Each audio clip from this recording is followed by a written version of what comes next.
What's going on, everybody? Jason here, Morph, Mixology, Reptiles. Welcome back to another live. If I seem out of sorts, it's because I am. I've been going like crazy all day. I had worked an extra overnight shift last night, and I've been trying to get, I was talking to our guest earlier, I've been trying to get all my stuff ready for spring, lawnmowers and that kind of crap. And my wife came out, she's like, you got a thing you got to be doing here. I was just tinkering away. So I was kind of rushed, but we're all here, and that's all that matters.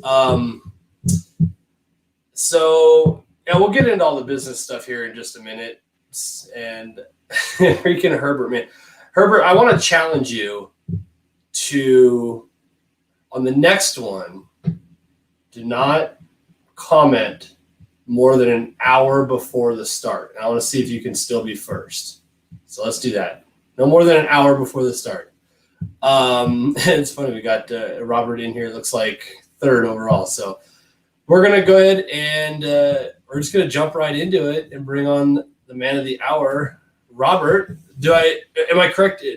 Vanderklee, is that correct? Vanderklee. Yeah. Vanderklee, I was close. All right. Yeah, very good. It's been butchered many times. I bet. And Husbandry Pro, obviously. Yep. So thanks for joining me, man. Hey, thanks for having me. Appreciate it. Yeah. So for those that were paying attention as we went live, the intro is slightly different than it has been before. Obviously, we've got the channel sponsor, Herbert from HAPPIE Reptiles, that we really appreciate that. But now, as of this morning, this is all brand new development. Robert has brought us on as the first official team partner with a promo link kind of thing. So, yep. So if you have any questions, ask Jason. So He'll handle all your support from now on. I am not qualified to do that, nor do I make enough. No, so it'll be interesting. So simple transparency. I mean, this is how it works with hashtag ad, as they say. You guys are not sponsoring the channel like in the way that Herbert is. That's why the title says sponsor partner. So we have joined up with Robert, and obviously to a lesser extent Billy, and so we'll have a link that is special just to me. That will be in the description of all of our videos moving forward and on the lives. And if you guys decide if we can talk you into it tonight or whatever, when you're ready to go ahead and sign up for Husbandry Pro and get yourself a subscription, you do so through the link that will be in my videos, and I'll put it on Instagram, that kind of thing too. And when you start paying for that subscription, we get a little bit of a kickback as a way of advertising for Husbandry Pro, although with Billy on board, who I just noticed popped up in the chat, so I appreciate it, Billy, for hanging out. With Billy on board, he certainly doesn't need my advertising, but we're honored that you picked us to be the first partner. I think it's not, it's about reaching as many people as possible. And it's, we definitely feel it's an honest product, and everybody's getting their values worth. So to bring on people that are, like-minded and helping out the community is good for us and good for you. So yeah, good for everybody. That'll be awesome. And no need to apologize, Billy. We started, we have exactly 5 minutes of recording time so far. So you're actually not late. I'm usually late to Billy's show when I watch it, because Monday nights I have my daughter all day Monday. And because my wife doesn't get home till 11 o'clock at night. And so usually about the time Billy's podcast starts, I'm feeding and getting my daughter ready for bed and bath time and that whole mess. And then about the last half of it, after I get done with all that, I'm out here feeding the animals. So a lot of times I'll have it up on the TV, but so he's not late. I'm usually the one that's late. Let's see. Chad Stanger, I believe it is. Sorry if I'm butchering that. Just bought Husbandry Pro a couple days ago and got all my animals uploaded. Great system. I love it. It seems to be the consensus, at least from what I'm seeing so far. Are you starting seeing that on your end as well? I think Yeah, everybody's talking about it, obviously. And I think we've set ourselves apart from the other softwares that are out there. Mostly because with, I don't mind naming them. Reptile Scan is an older product. It's been around for a long time. ReptiWare, I think, is another one. Excuse me. And, they don't do updates very often. I think what sets us apart is, we're an online cloud-based first. Allows us to do changes and updates, on the fly. Bugs don't take forever to fix and that kind of thing. So I think that's kind of why the community's embraced it. And it's fresh and we've got Billy with a massive amount of input into, how this stuff should work. And, when we started the software, we started it from the perspective because Billy wasn't on board early on. It was just me and my developers, and we designed it for my collection. And, I have, 10 different species and not many animals. So it was designed, how do I take care of my animals and what do I want to see in it? And then when Billy came on board, it was, now we got to change it to, you're not feeding 30 animals anymore. You're feeding 3,000.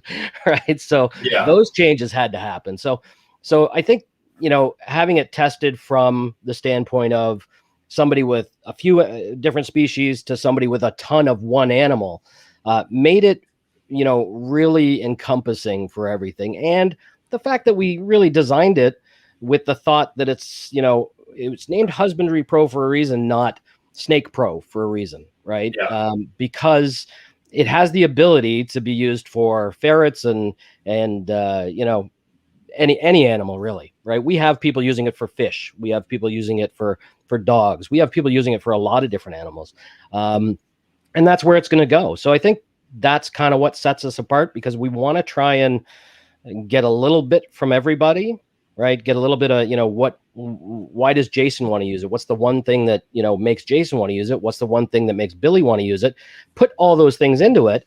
And then we're kind of hitting, everybody's talking points, what they really want in the software. So I think those are the things that sets us apart. And I think those are the things that, has the buzz going with it.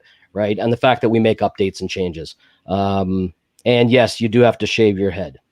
I got my haircut today. That's not enough. You got to go down to the wood. Haircut day. You got to go down to the wood. Oh boy.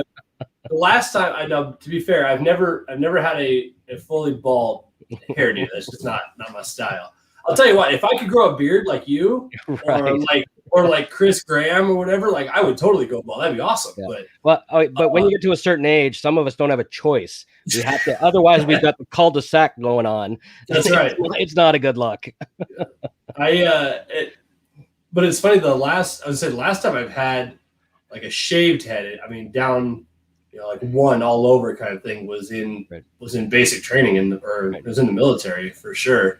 And you had but I've just kind of kept this high and tight look ever since. It's so much easier. Being bald, like you're like, doesn't matter which side of the bed I wake up on. Like none of it matters. A lot of work. This is a lot of work, though. Let me tell you, shave by hand. Yeah, you got to shave it by hand. I wish you could put like Neat or Nivea or whatever. Neat, I guess it was back in the day. Put that on the head and get rid of all the hair, but it doesn't work that way. You actually have to, shave it. So. Do you have? So I got a guy I work with who. I guess he's bald by choice, but for the same reason, because he's got a horseshoe, Yeah. But he told me the other day he wants to get this thing. I think it's called a bulldog. Does that sound right? You're probably going to tell me about the head blade. It's probably the same thing. It's like a handheld. You have like your razors that have like the articulating little round parts or whatever on it. This one's like it looks like a palm sander. It's a little handheld thing. It's like the size of a tape measure. Really? With I think 4 of them on there, and it's just like soup. I guess it's like $100 or something. He said I think it's called a bulldog. Really? Something like Write that down, Billy. We'll get. He really wants to get one. I can't remember, but same thing. Because then he just gets up in the morning, it's like bzzz, and smooth and done. That would be nice, because I go sometimes 3-4 days without shaving just because it's a pain in the ass sometimes. But we had this. I had this one that has these wheels on it, and it's called the head blade. And you actually push the blade along your head, which sounds counterproductive, completely pushing a blade instead of pulling it. Yeah, that sounds terrifying. And you just run your hand over it like this, and it's pretty good. But over time, you got to order the blades from the States and everything else. It gets to be a pain in the ass. So I found I'm going to write down bulldog. It's called the pit bull, not the bulldog. Pit bull. Okay. I found it. See it? Beautiful. Okay. I'll look back at the video. Nice. Oh yeah. I see that. Yeah. Oh, that's cool. It's called the pit bull. That's what it was. Okay. I got to get one of those. Yeah. That's what he said he wanted to get, but they're like $100 or whatever. Sure. Yep. There you go. See, Mindy in the comments. It's called the Pit Bull Pro Shaver. Nice. That beat me to it. Definitely going to get one. I'll put out a review. So yeah, it was, the interesting thing about the I guess the launch of this app for you was, like you're saying, you really got to put it through its paces at both ends of the extreme spectrum, like you're saying. Right. So you got to say, we could all sit here with an app on our own if I knew how to write one. Right. And fight with it for 6 months, trying to make it work for my collection. But you deploy it out to somebody that's got a handful of animals to a couple hundred to 6,000 or whatever. You get to hit it from all sides and know where the weak points are for sure, especially when it comes to workflow and time management and that kind of thing. So what would you say in the initial 6-month run or whatever your beginning is? What would you say is the big thing that you noticed that needed to be tweaked? Or was the big discrepancy? I think when we started, because I've kept animals all my life since I was 16. So like 35 years now.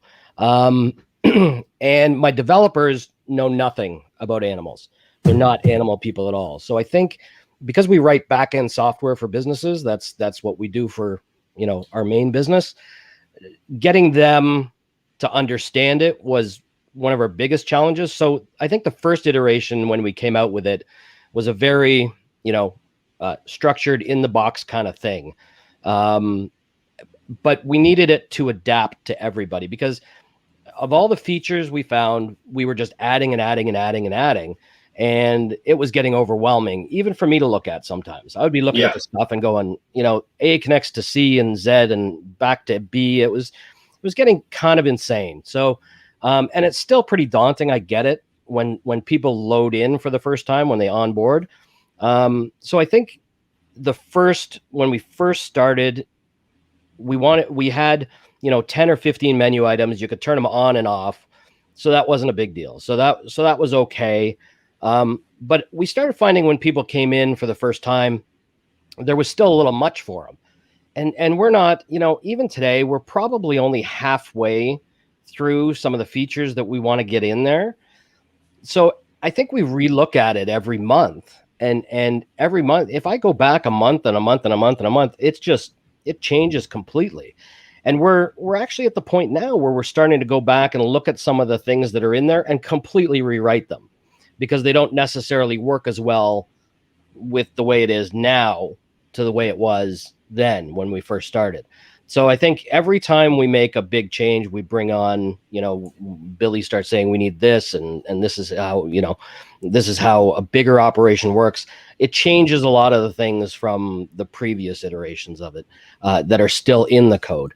So I think that, some of the bigger changes were, how does the breeding plan work? I think it was bigger than we thought. I actually, you know what? I better take a step back. I think the biggest thing was how people use it is I use a computer. I hate my phone. Absolutely hate it. I hate typing on it. I hate everything about it. But people came on board and they went, okay, well, we want to use the app. Right. And app wasn't even on our radar because we built it to be a web app. So you can log into it on Chrome on your phone. It looks almost identical to the app version on your phone because really the app is just a web browser with a few enhancements. So when we launched, actually, I don't think we launched with an app, an Android or a iOS app. I think when we first launched, we didn't even have one because I was saying, everybody can do it like I do it. And that's load up Chrome on your browser on your phone and use it. So I think that was the biggest thing. We found people just, wanting to use the app. They're like all about the app and they even call it an app. Yeah. To me, it's not an app. It's a platform is what it is. And it's it just happens to work inside of our app now. I think that was probably the biggest change, is realizing that people want to use it as an app and not really necessarily as a platform, like everything on the desktop. I wouldn't even consider. Do you use it on the desktop or app? So funny enough, I was going to say that I came from Reptile Scan, and so for the most part, that was an app for me as well. Right. When I moved over to Husbandry, I did the vast majority of the initial entry on my computer. Right. And I've never brought it back out since. Really? Yeah. So, and I even went through, I remember who I was talking to, but I had just finished all of these labels and had them printed at on Avery's website, and had them all set up, and they all had the Reptile Scan QR codes on them, because that's what I was using. And I even noticed in the Reptile Scan app, I told people, I get messages constantly online that said, hey, what do you use for your labels, and what program is it now? Like, to be honest with you, it's Reptile Scan, but I don't use but maybe 5% of what that app's capable of. Right. Like I never come in here and scan that I changed the water, or that I did a bedding change, or that it shed, or whatever. I don't really care. It's just part of normal, routine maintenance kind of thing. So when I came over to this one, I was like, oh crap, that means I got to reprint every one of my labels. Because I have a super, super stellar printing team here in town. They actually they follow me on Instagram, and they watch the channel occasionally. And I hit her up. I was like, hey, can you guys print what Avery had set up on the business card side, but not have to order from them? And she said, yeah, send me the file. So she had them done that day. It worked out great. Right. And that's why I had messaged you, like, how do I get just the QR code? Because I was making my own labels. Yeah. Because they've got a different design. They got my logo on them, that kind of thing. So, but now that the initial data entry is done, I do everything on the app. And that's why, that's another reason why I asked you for that quick scan button on every screen. Because that was something I had on Reptile Scan that was so easy. Like, I would come in here, I'd flip my phone open, I hit the button, I scan it, I would put a mail in, pair, whatever, right? And it was super efficient. So that's how I use it. I don't even use it on my iPad, to be honest with you. I use it purely on my phone. Right. And that's what we found, is people were, they were saying to us, how do we print? And it's like, what do you mean, how do you print? You go and you hit print, and it pulls up in your browser and you print. Well, we're using the app.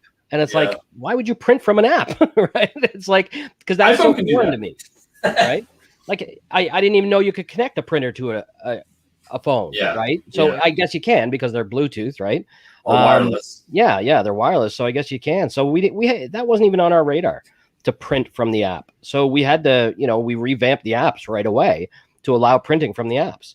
Right? So those are, it just blows me away how people use it. And we learn from that, right? We take what they say and we want to make it better in the app. And I think we're at the point now with the app where it's got everything that it really kind of needs to.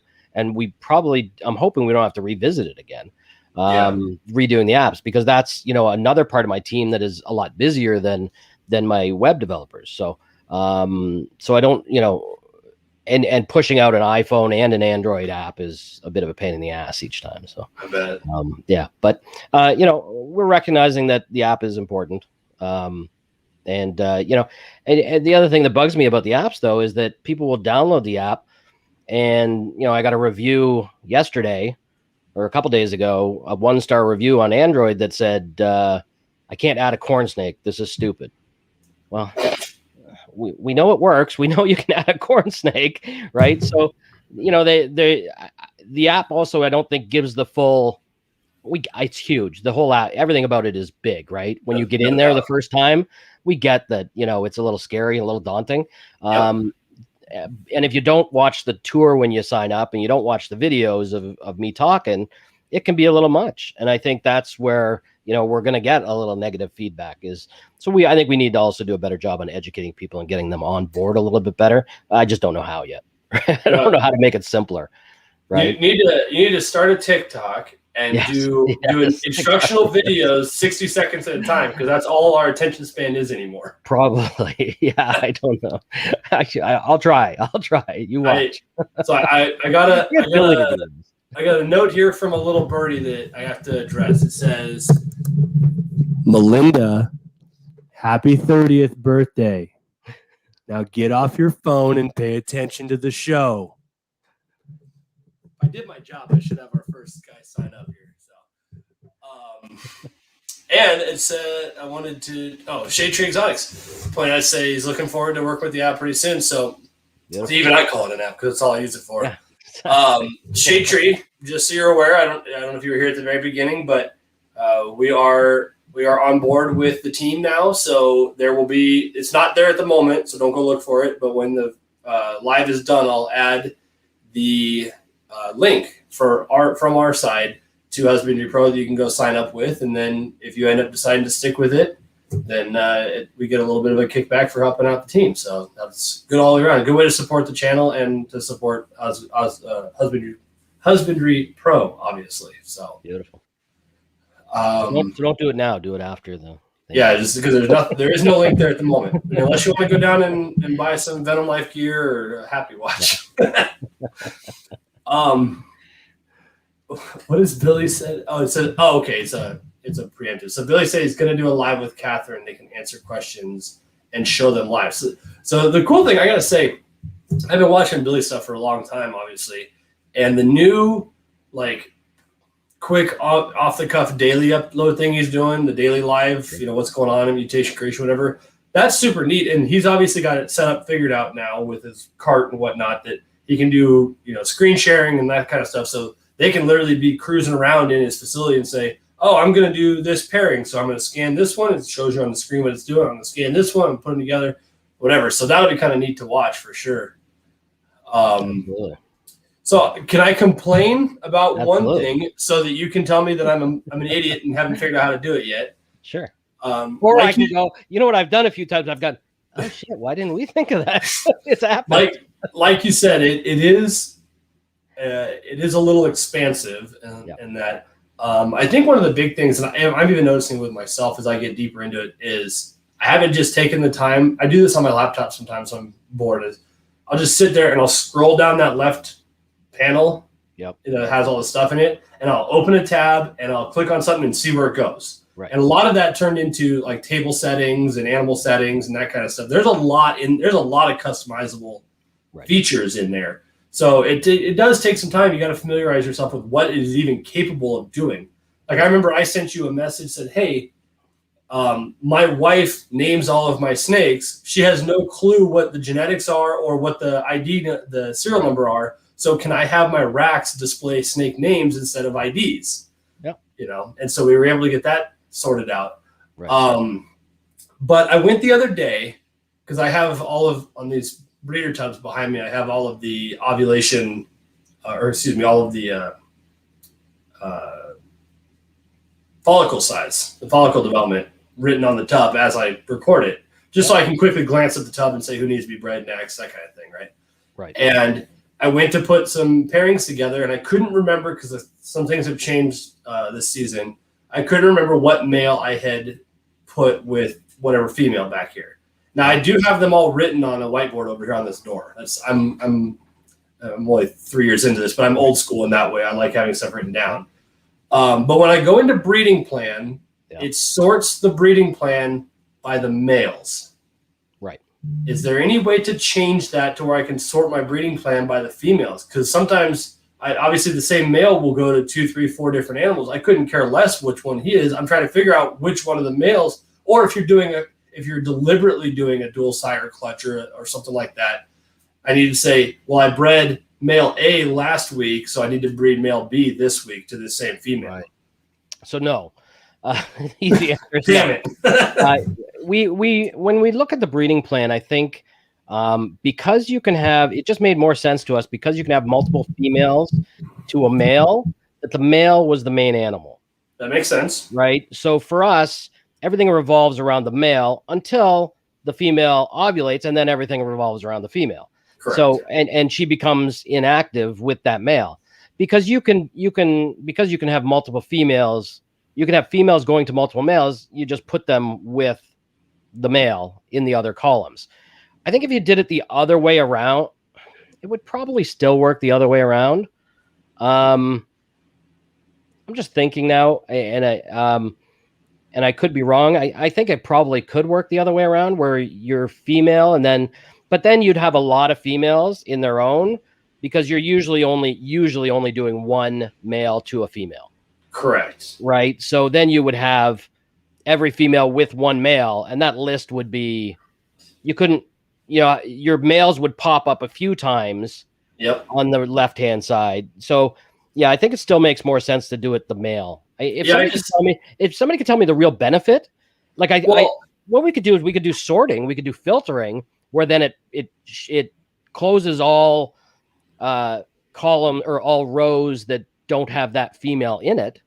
I was going to say, so that would be the way to do it. So let's say I've got a female here that the first half of the year I had put it with one male, and then halfway through I changed to something else, and I couldn't remember what that was at the time.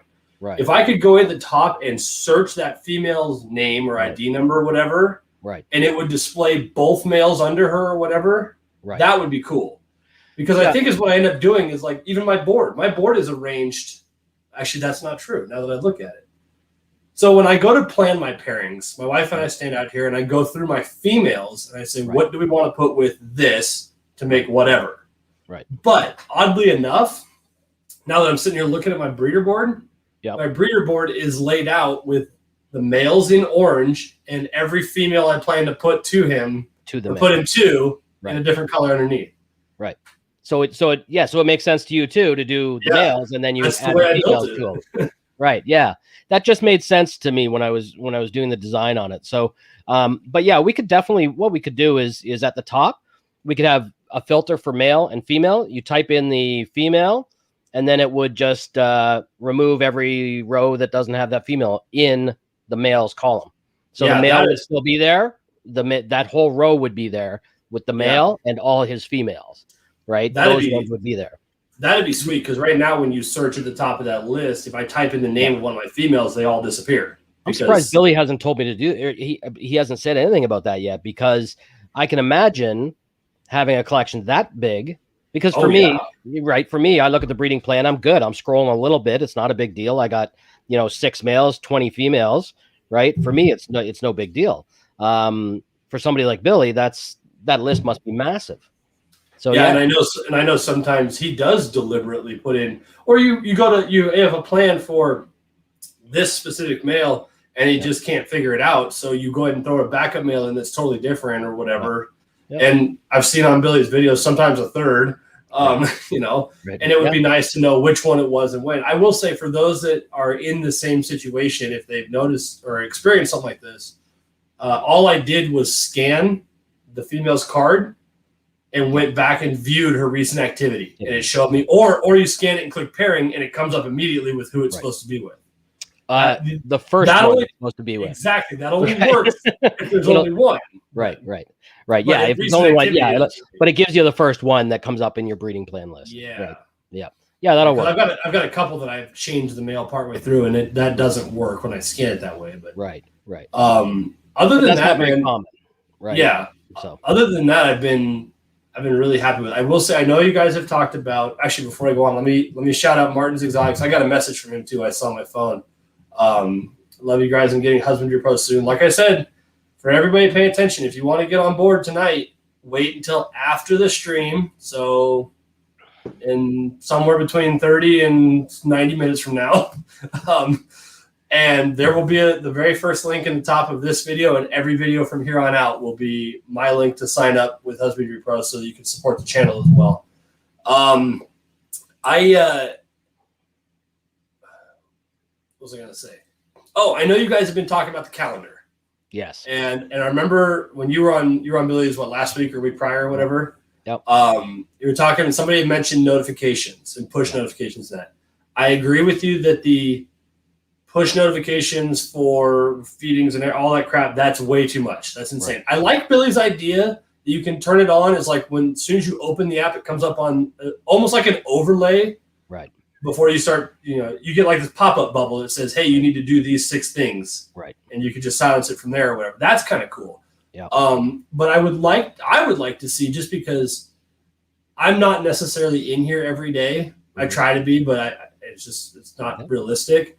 Yep. And I also, I mean, I still travel and whatnot. I mean, hell, I'm going to be gone when I have a clutch due coming up.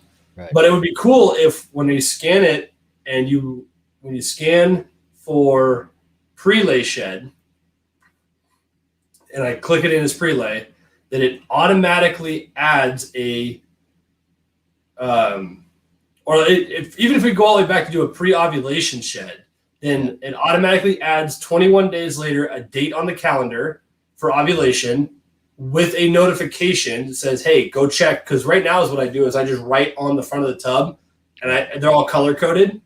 So it's funny because Billy had Anna Kirby on last week, and he was giving her shit about writing on her tubs, and I agree with it. But that's because she's written like their names, and it's all different fonts, and like obviously mine doesn't look like that. But I do have stuff written on that means specific things. Right. And so like when I get a pre-ovulation, what I think is going to be an ovulation shed or an ovulation, then I write, say I see the ovulation, then I'll write on the tub in a specific color prelay.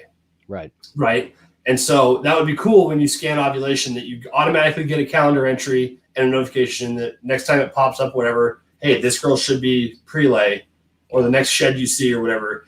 And then when you scan that one, it puts a 30-day date in the calendar automatically for eggs. Right. And then when you go to the incubation stage, when you pull the eggs and you record them and everything and that put them in the incubator, then you could set figure out whatever your parameters are, because I know Billy's are less than mine.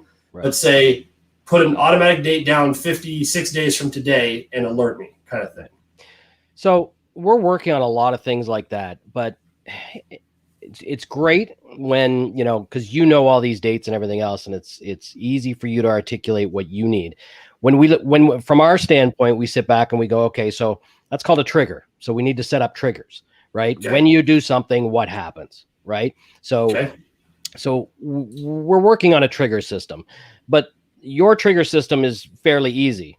Prelay shed, add a thing to the calendar after X number of days, whatever. So, but when we do the software, we're not talking about just ball pythons, right? Yeah. We're talking about every different type of animal. So it's no longer just this trigger, this is what happens. We actually have to design a custom trigger system to allow you to wizard your own triggers, right? So that it's not, if all I had to do was ball python ones, they'd be done already, right? Because I know them and we can plug them in and get them done, because we could hard code something like that in and it would be easy to do.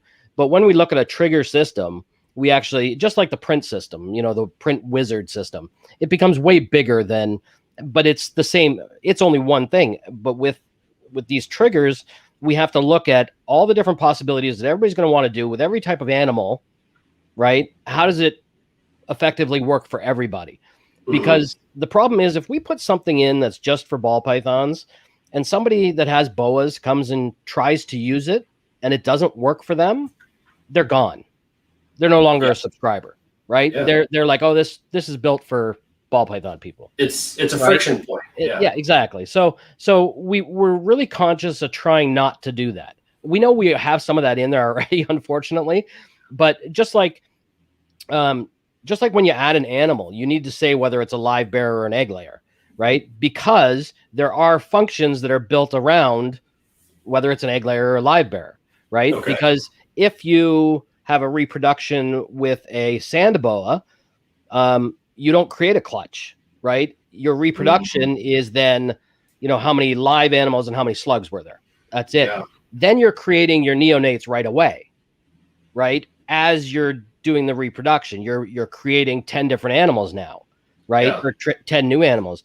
With egg layers, you have a clutch. You then need to weigh the clutch. You need to say how many were good, how many were bad.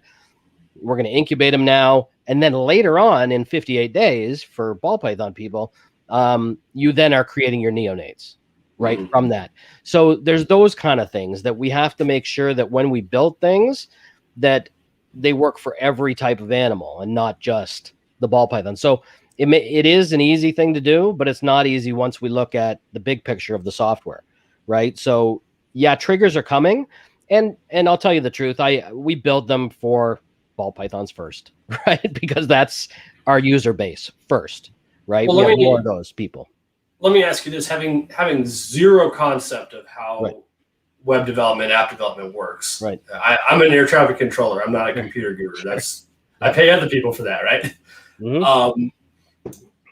Would it be possible, or would it be more simple, I guess, and user friendly, broad spectrum to say, when you click on this activity, whatever that is. So for me, let's say it's ovulation. Right. It gives you the option to add a automatic calendar alert date that you can set any amount of days or whatever to it. Yep. So that, let's say for my Dumeral's boa, when I see her ovulate and I have her in his boa, I go to activity, I scan her, go to activity, click ovulate. It shows me the trigger you're talking about. I can say 180 days or whatever the hell it is. I don't know how to read boas. Right. To alert me for a litter. Right. But if I go scan one of my ball pythons, I can say 30 days, alert me for eggs. Right. So the initial implementation of because we're about halfway through the calendar build right now, the implementation will be, there's going to be a calendar button, or it's going to be a calendar button, just like there is the scan button, right? Because people want to use the calendar so much to set all sorts.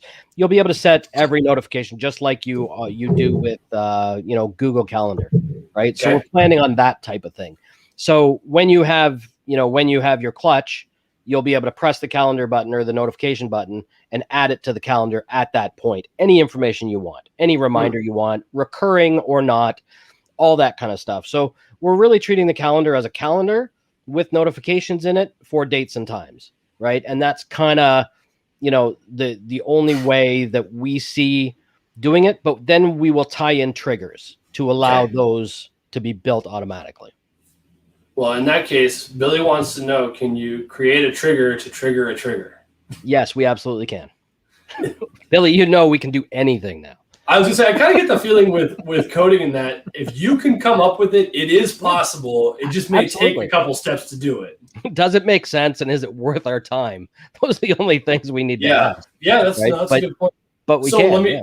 Let me ask you, in that case, I have no idea why this would be useful, because you look at the way Billy runs his. He's got his account, and then his employees can sign into it under their own login. They can augment it, do whatever. And if you had those calendar alerts or whatever, when they would open theirs, it'd say, "Hey, go check for eggs, stupid." Right. That'd be awesome. Is there any ability or reason to tie it to Google Calendar or to Apple Calendar or whatever? Well, we thought about that. We thought about actually, because we looked at the Google Calendar API, which API is the connection between us and them. So you can get an API with any major software. So we looked at that saying, you know what, why reinvent the wheel? Why not use Google Calendar's API? That's so funny. Corey just asked the same question. Oh, really? Yeah, exactly.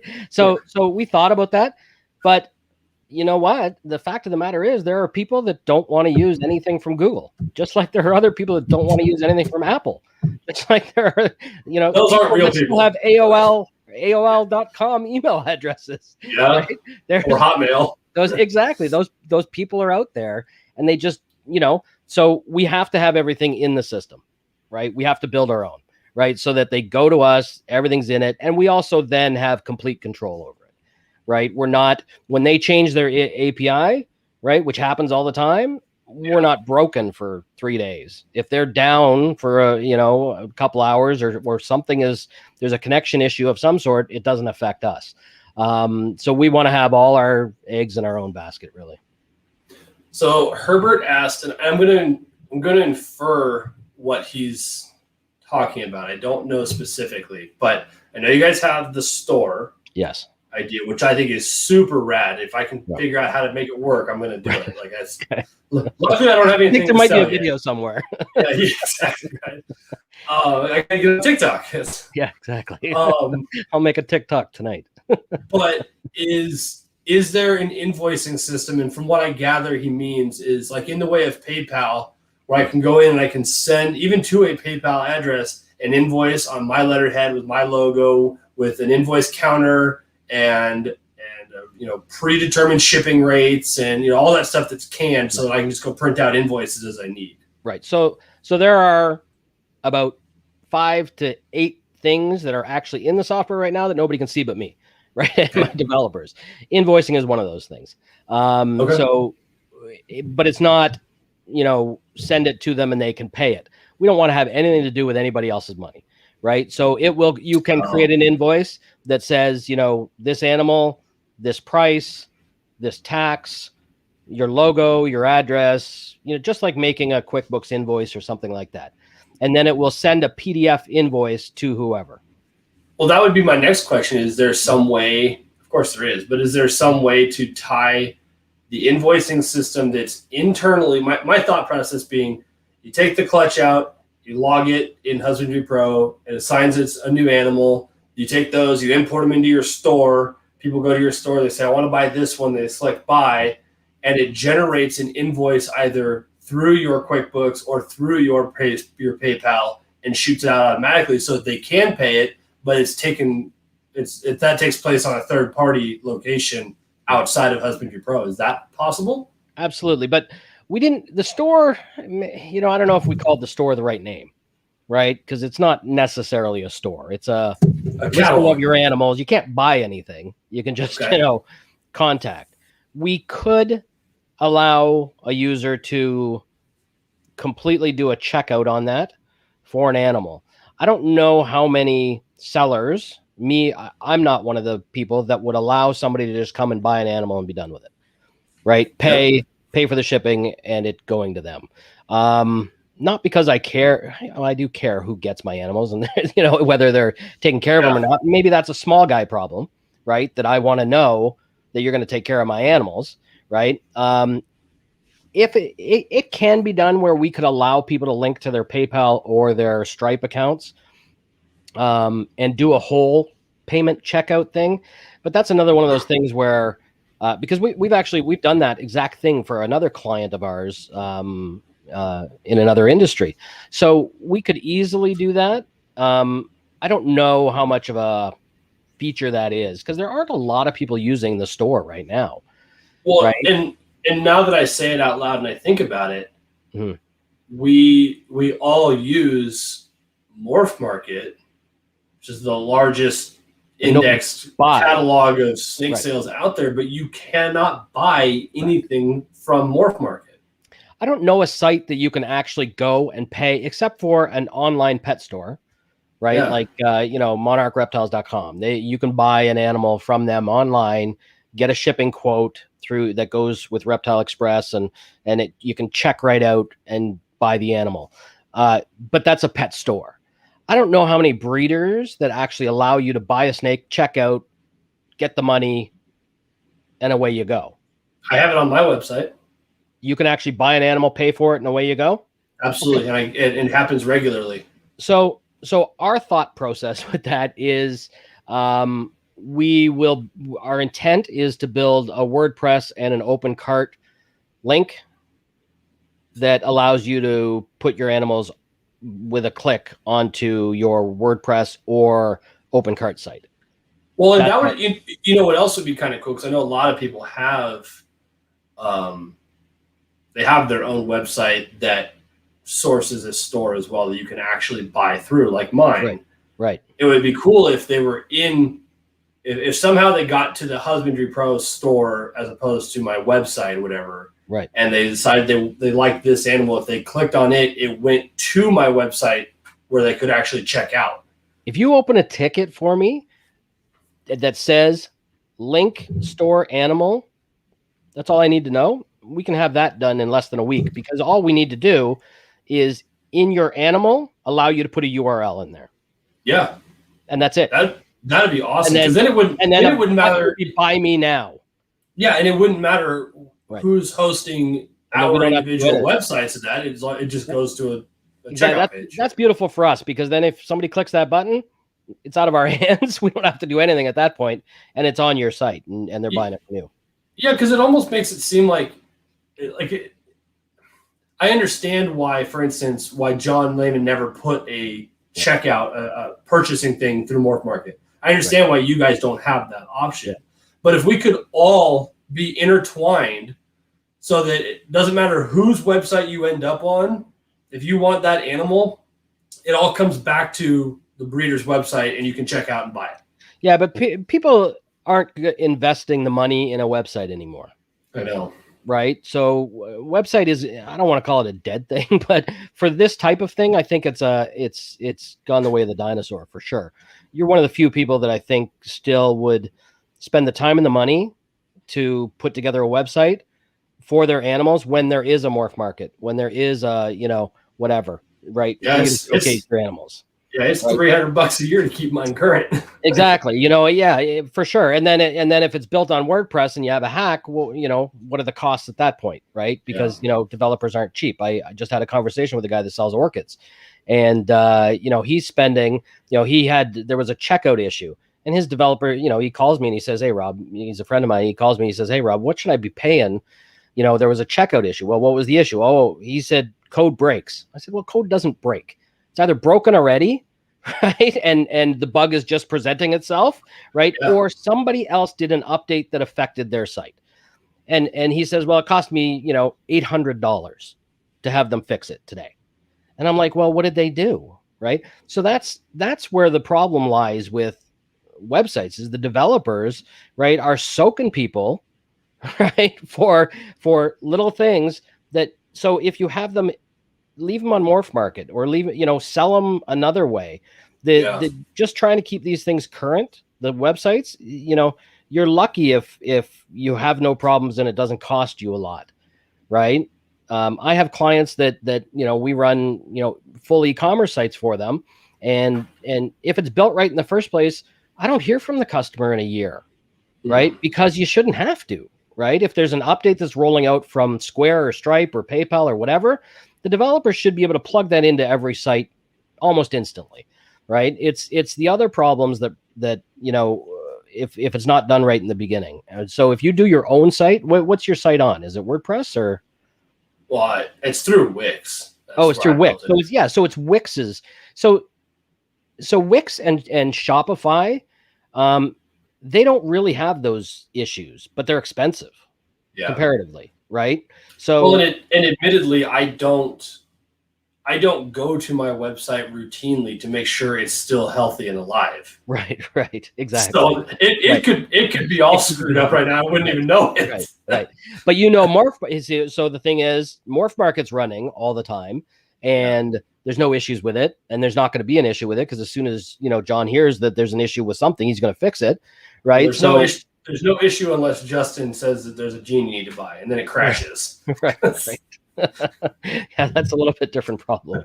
So and that's the thing. It's that stuff works. So if you need to buy things online, you got to invest, and you got to invest some money in having some system. I think the day of that is gone. I think, and I don't want to solve that problem. That's the thing. I love Morph Market. Like when we started this thing, I actually sent an email to John and I said, we'd like to link to you. And he's probably heard it a dozen different times from a dozen different people starting up a husbandry application, right? So he was probably pretty skeptical in the beginning, like, whatever, right? So I sent him the email and I said, you know what? I'd love to link the data, push right into Morph Market, right? Animals from Husbandry. And I hope one day that John will say, okay, let's do this thing. But I think it's going to take some time because he's been around for a little while. He's got a solid product, right? Everybody's using it. It's going to take a little time for us to prove ourselves. But he did say, you know what? Here's how you export the data, right? So you can export from ours now and import it into Morph Market. So I think, if it's going to be done, John should do it, right? And then everybody's happy because I'd be happy to close down our stores and push them all to Morph Market and have it, as long as there's an easy way for our users to use that platform, right? Yeah. And it's not if he, I don't want to rebuild what he's doing. I would prefer not to have the store, right, at all. But I don't see another alternative until we can link with Morph Market, right? Well, and we talked about like friction, that's how Amazon is so good at what they do is they make it super easy to buy stuff or whatever. Yep. And I imagine the trick is keeping that continuity super fluid, but also not so much so that it just naturally drives people to Morph Market instead of on your site and using your product.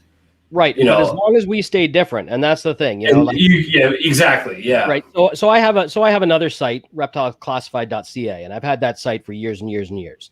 So that was the catalyst to John saying no, right, when we first started, because he said, frankly, you're a competitor. Yeah. Right. Well, I don't have aspirations. Reptilesclassified.ca was around before Morph Market, but it's a classified site for Canada. I have no aspirations to go beyond it, and in fact, it's not a super popular site. We get 10 ads a day or whatever, so it's not huge. And I think that was a little bit of the problem we had with John is, he said, you're kind of a competitor, but I have no aspirations of doing a Morph Market or doing anything that he does. So I want him to do that really, really well. And I like that site and I love what he's doing with it. I would love to be able to link the two. That's all I want, right? Yeah. Is to be able to link those two things, because then we don't have to worry. And then hopefully he would put in the way to do the payment processing and things like that. Because if you make that system even more, usable, because right now it's just listing animals, but if you have the option to, do payments, he could grab 1% off every sale also, right? Yeah. That goes through, there's more money in it too for him, right? It's a premium service. So it's definitely worth it. Yeah. So there's options there, I would think, but, and I'm sure he and I will have conversations again in the future about it, because I'm definitely. Well, it's interesting too. And I've only spoken to John a few times, so I can't speak to his overall customer service, for lack of better terms. Right. Availability for changes in that. I have sent them a couple of things. I proposed some ideas that I've thought of. Like one of the ones that I remember Billy talking to you about it, and the way he's going to use your app and the ability to put in custom named genes. Right. Like if I have, I'm working on a project and I just call it the Chloe because that's what her name is. So I could add the Chloe gene and I could say, this is possible Chloe from here on out. And I like that. But I told John, I was like, from a buyer's perspective, it's really super frustrating when you want to deliberately buy an asphalt or a gravel and you get every single ad on the system that has yellow belly / asphalt and yellow belly / gravel, because the breeders, when they input it, they write it in the headline as yellow belly / asphalt, and then they put yellow belly and asphalt. God damn it, you guys have got me doing your Canadian asphalt crap. Like that's what it is. But they'll put both of the gene tags in the description. So when you click on asphalt, it brings up all of those. Right. I was like, how hard would it be to add another gene, so to speak, a gene tag that says yellow belly / asphalt, yellow belly / gravel, yellow belly specter, whatever, add the 6 of them, whatever combination you end up with. Yep. So that me as a breeder, when I breed a freeway to a whatever, and I can't identify it, I can post it as a yellow belly / asphalt. Yep. And then as a purchaser, I can say, you know what? I'm willing to take the risk. I'll take the gamble and I'll go seek out those specifically. Right. Or I want one that came from a super asphalt that I know is an asphalt. So I want to only see asphalts. Right. And sadly, that hasn't been done yet. And he gave me kind of a reason why it didn't seem like it would work. But like, that's one of those things to me that seems so obvious. I don't see how that can't work.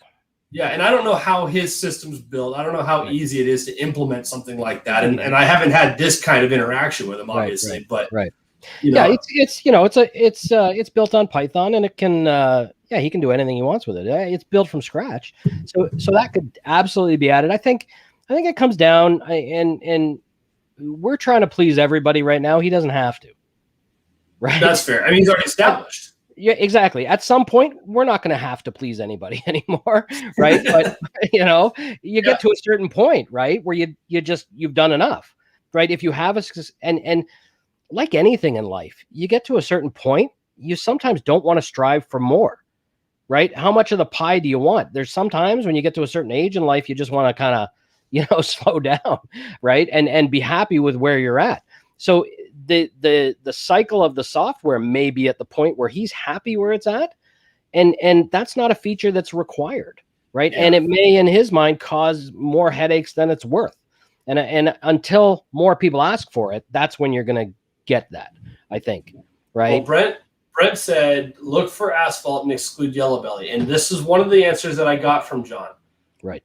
However, that answer does not work when you're looking for, say, specifically a freeway. If you want to buy a freeway, you put in yellow belly and asphalt, and you'll get all of the yellow belly / asphalt possibility ones too. It doesn't, there's no way to filter it out because it's done by those specific gene tags. Yep. So, and I love the feature that they've got where you can go and click on the trait combos and it'll flip the list from individual genes to combinations like 8-ball, freeway, whatever. But when you click on, say, freeway, which shows up as its own tag, it separates that as yellow belly asphalt gene tags and searches for it.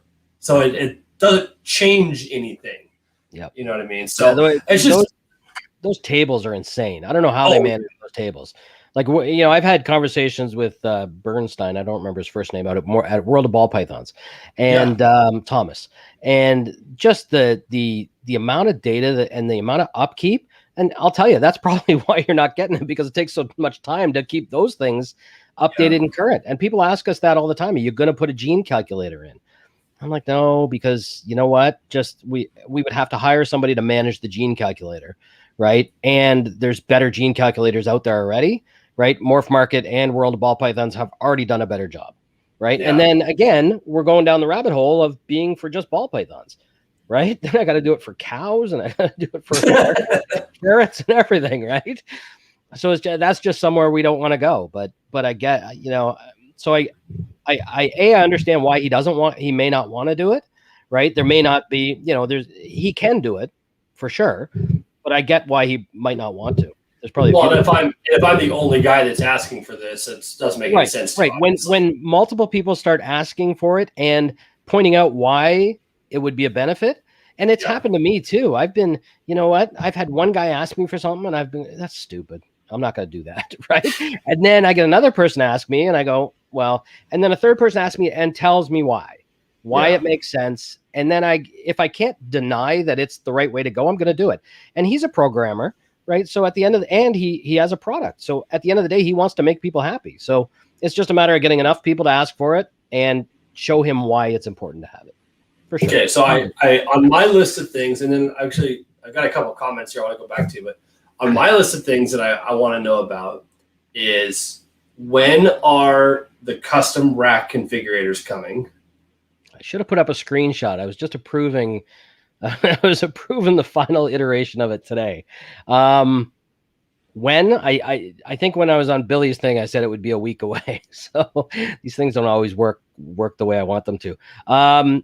We've just got a look and feel problem right now, where there's just, because of the way the names go into so if you've got three across at the top and then you got 4 across in the next one, it changes actually how the names, and you don't see these things until you I see what you're saying. Yeah.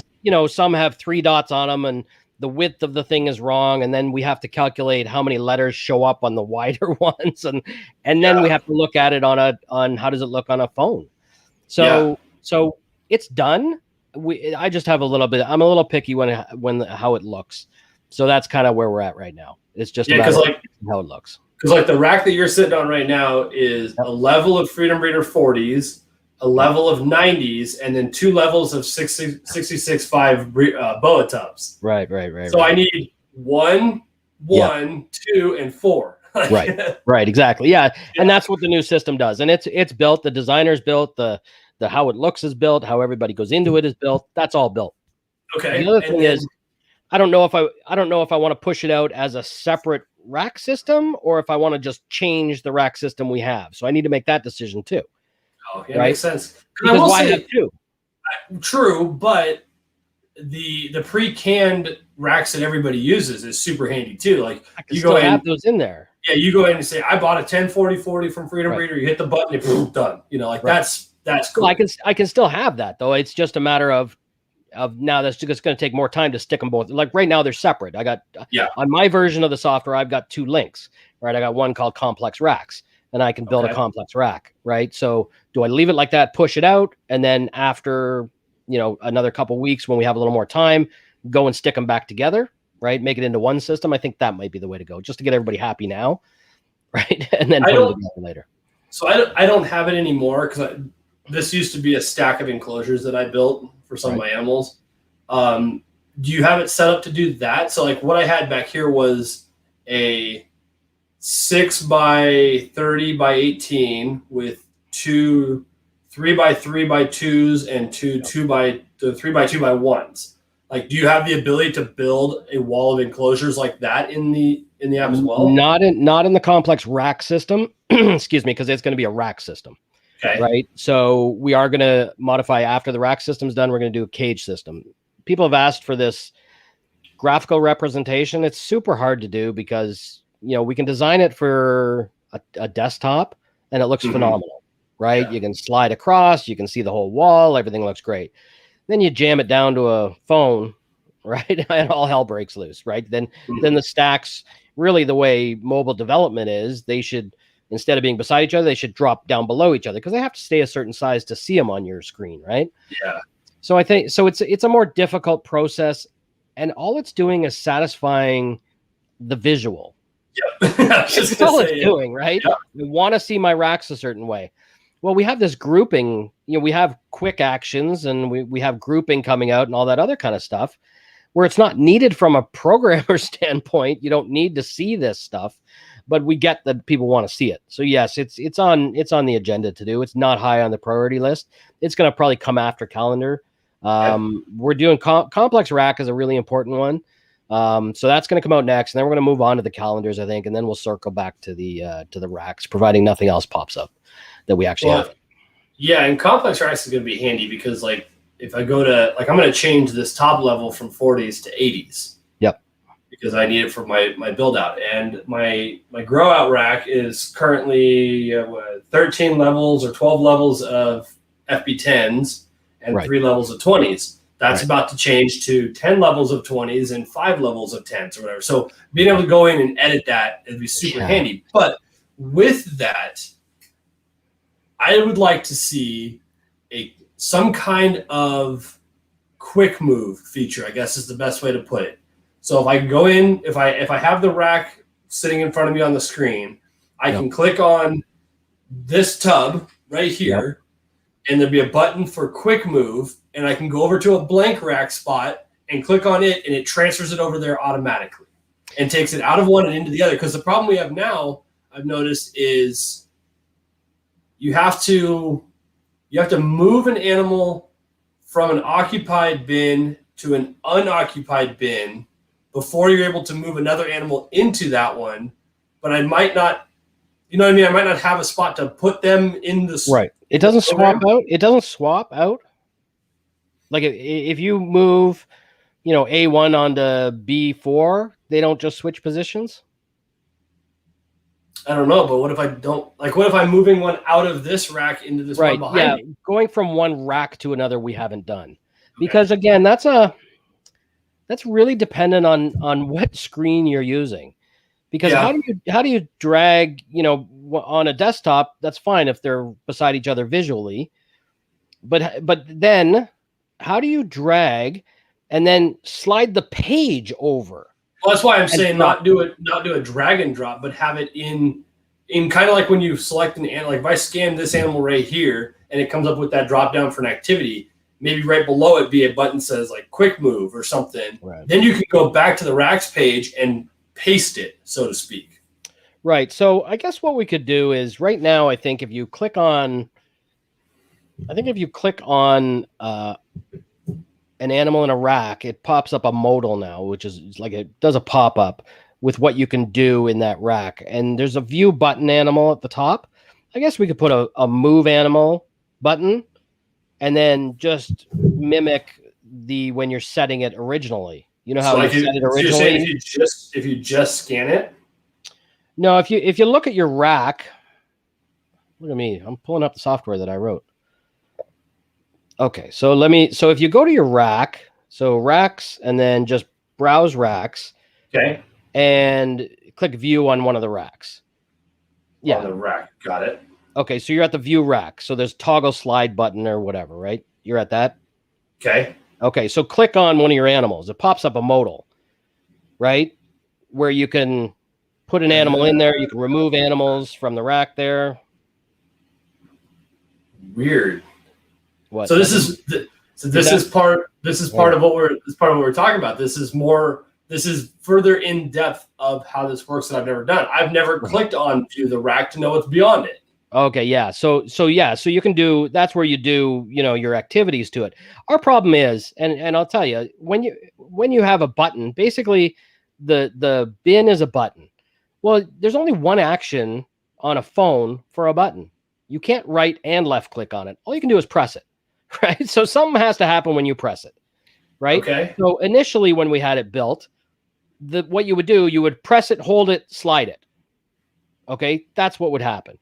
Well, not everybody can do that. So we had to make it so you have that toggle slide. So when you turn toggle slide on, when you press that button, you can then slide it, right, on a phone. Okay. Okay, because you don't have a mouse. Yeah. So we had to solve the problem to how does that button interact with your finger? So now we've made it so it pulls up the pop-up, and the pop-up will allow you to do more things on that button. So really we could have, how when you set it initially, its location, when you create the animal, we could put that on that page too. Move animal, right? And then when you click that, it asks you which rack and which spot. Bam, away you go. So we really could do that quite easily. Yeah, the only concern I would have, this is just me brainstorming here. Yeah. The only concern I would have is if you were trying to rearrange stuff. Like I'm planning with my next rack order, I'm going to buy another one of these. Yep. And I'm going to buy one more of the 70 levels. I'm going to have 3 70 levels on this side with my biggest females, and then all 40s in the rest of them. Right. Well, that means I'm going to move 3 of these girls out of 40s into a 70, which means I have to rebuild this rack in the program, which is fine. Right. But if I were to move to a spot that already has an animal in it, I don't like the idea of it swapping them. Right. Because now you've put another animal somewhere else in the room without literally doing it. Yep. It would almost be better if you're going to take a spot that's already occupied, that it takes. So if I'm going to move animal A into animal B's spot, animal B goes into like a queue that's unassigned. Right. You know what I mean? Like what Spicy Pizza said. So I'm gonna stop you there, because I'm gonna say it's really interesting to listen to, because I'm listening to what you're saying, and you said, so I'm gonna build this rack, and I'm gonna have to recreate the rack, so that's no big deal. But I really want to be able to do this other part really easy, right? And I'm sitting there going, okay, why is it okay that he's okay to build the rack, but he's not okay to take the steps that we have already in place to move an animal? Because it hardly ever happens. Yeah. Right. So I'm trying to, right. And I'm sitting here going, okay, so that doesn't make any sense to me. So I understand what you want to do. It's another one of those things, right? How long do we want to wait for improvements to some really good core and new features and things like that, while we're dinking around with, I've had questions like this before. I had a guy ask me, he said, you know what? I want to be able to feed 2 rats and a mouse to a snake, because sometimes I'll give him 2 rats and then I'll give him a mouse, right? I want to be able to do that all in one action. I'm like, just do it in 3 actions. Why? Or do it. Sometimes I want to feed 2 different size rats and follow up with a mouse chaser, right? It's like, that sounds asinine to me. Exactly. I'm like, just do 3 actions, and so then we don't have to figure out why this is useful, and then jam more stuff on that page. Because really, that's what it is too, right? We're just adding so much complexity to little simple actions, just to make something that doesn't happen very often happen. And I think those are the kind of times we need to just say, you know what, we're going to draw the line at that kind of thing, because we have the process to do that, and the process to feed 2 medium rats and a mouse to a snake at one time is to do 2 activities, and that's it. Mm-hmm. right? Yeah, I think and as I'm brainstorming here, just thinking about it, it would be just as easy to go in and, like I said, and build the way this rack's going to be set up when it's done, and my new one next to it, right, and have two empty racks effectively, right. and then if it had the quick moves I'm talking about, the cut and paste, whatever, then I could come out of this existing rack and out of my grow out rack and out of this rack here and drop them as I see fit, as I literally move animals into the new ones, and then just delete the old racks I don't use anymore. Right. That would be so much simpler. We'll definitely see, I have 2 developers on it right now and me. I'm spending a lot of time on it too. So we're going to get to the point where there's one full-time developer on it and I'm always on it. And we're going to have times where we go, okay, we got nothing to do right now. Let's go back and look at some of the things that people have asked for that just seem kind of stupid at the time or kind of useless at the time, and go back and look at them again. So we're definitely going to go back. So we have this, when people send in tickets, we actually have a thing called feature, right? I can just dump that into a feature bin, and then we go back and look at those tickets, and we look at those tickets all the time while we're doing other things to see if they fit into the same process. We don't discount anything. We just, at what point does it make sense to do? That's all we're at. And right now, we've just got so much on the plate that as long as the functionality is there to get what you need to get done, we're going to leave it at that and then look at some of the more complex things later on if they make sense. Okay. While we're talking, I figured out how I can actually add the referral in here too. So I'm doing that while we're excellent. So it's ready to go. No, it's interesting, and I guess I've played enough with technology not to speak super ignorantly about how all this works. Right. But it is actually now I'm just being a pain in the ass and thinking of ideas that I know are just to make it difficult for me. So unnecessary, but like, can I build my incubator and have all of my clutches in there labeled with their due dates on the front of them? No. That's what I'm going to start doing now. People send in tickets. Hey, how about this? I'm just going to reply no. No. You could. I don't see the benefit. Well, you can print cage cards now. I don't think you're going to lose your eggs in your incubator or need to look at where they are in the incubator. Yeah, I don't. No, and of course not. It's a feature that we're going to need. Especially since a lot of us have glass front incubators like I do, and I just write on the front of it in big numbers when it's due. Right. I don't even do that. You know what? For me, I have an old wardrobe that is my incubator. It's this big ass wardrobe and keeps temperature great and everything else. And I've been using it for 10 years. And I just put my bins in there and I number the bin and I look in the software.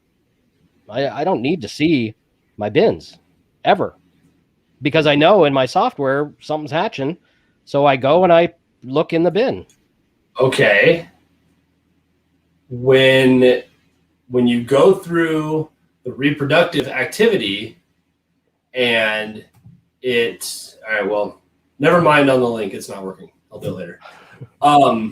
When you go through the reproductive section and you pull the eggs and you put all the info in there and it assigns it a clutch number. Yep. And we've got the trigger figured out. So it'll put a date on the calendar when they're due and all that jazz. Yeah. Will it assign, is there a way to assign the clutch its own QR code so that I could print them off and stick them to the front of the tubs? Why do you want a QR code on the tub? Then you could scan the tub and say, oh, this is X, Y, and Z pairing, and it's due in 8 days or whatever. That's one of those things I don't see as a real benefit that's probably worth it. Oh, I'm not claiming it is. I'm just coming up with ideas. There. So, no. That's what I'm going to do on that one. Yeah, I don't see it as unless somebody comes up with some real, why that's needed. I don't see QR codes. I had somebody ask me about a QR code. They want to be able to print a QR code so people can look at their animal. And I'm like, okay, but where are you going to put the QR code? Like, what is the need for the QR code? Because how are you going to give them the QR code? Where are they going to see the QR? Just give them the URL. Email them the URL to the animal. Email them. So same thing with your clutch, right? Like, what is the purpose of scanning it when you can just, you can see what, with the clutch card, you can see the female. Or like I said, I just right on the tub anyway. Yeah, or right on the tub. Exactly. Or look at the cage card. You can see the pairings, right? Because it prints you can print a cage card, and we can beef up the cage card for sure. But you can see all that information right on there. So I don't see QR code is, to me, it's a function to quickly pick the animal, and that's it. That's really all it does. And I love them for the way I use it, which is I observed an ovulation. I'm going to log it real quick. Right. I put the males in, so I'm going to log it for pairing. I see the locks. I'm going to log it for copulation. I pulled the eggs, whatever. I just the other night went through and I weighed everything. Now because I'm a weirdo, I still write the weights on the front of my tubs in a specific spot. Right. But that's so that I can walk in the room, I can do a quick glance, and I can see what's going on.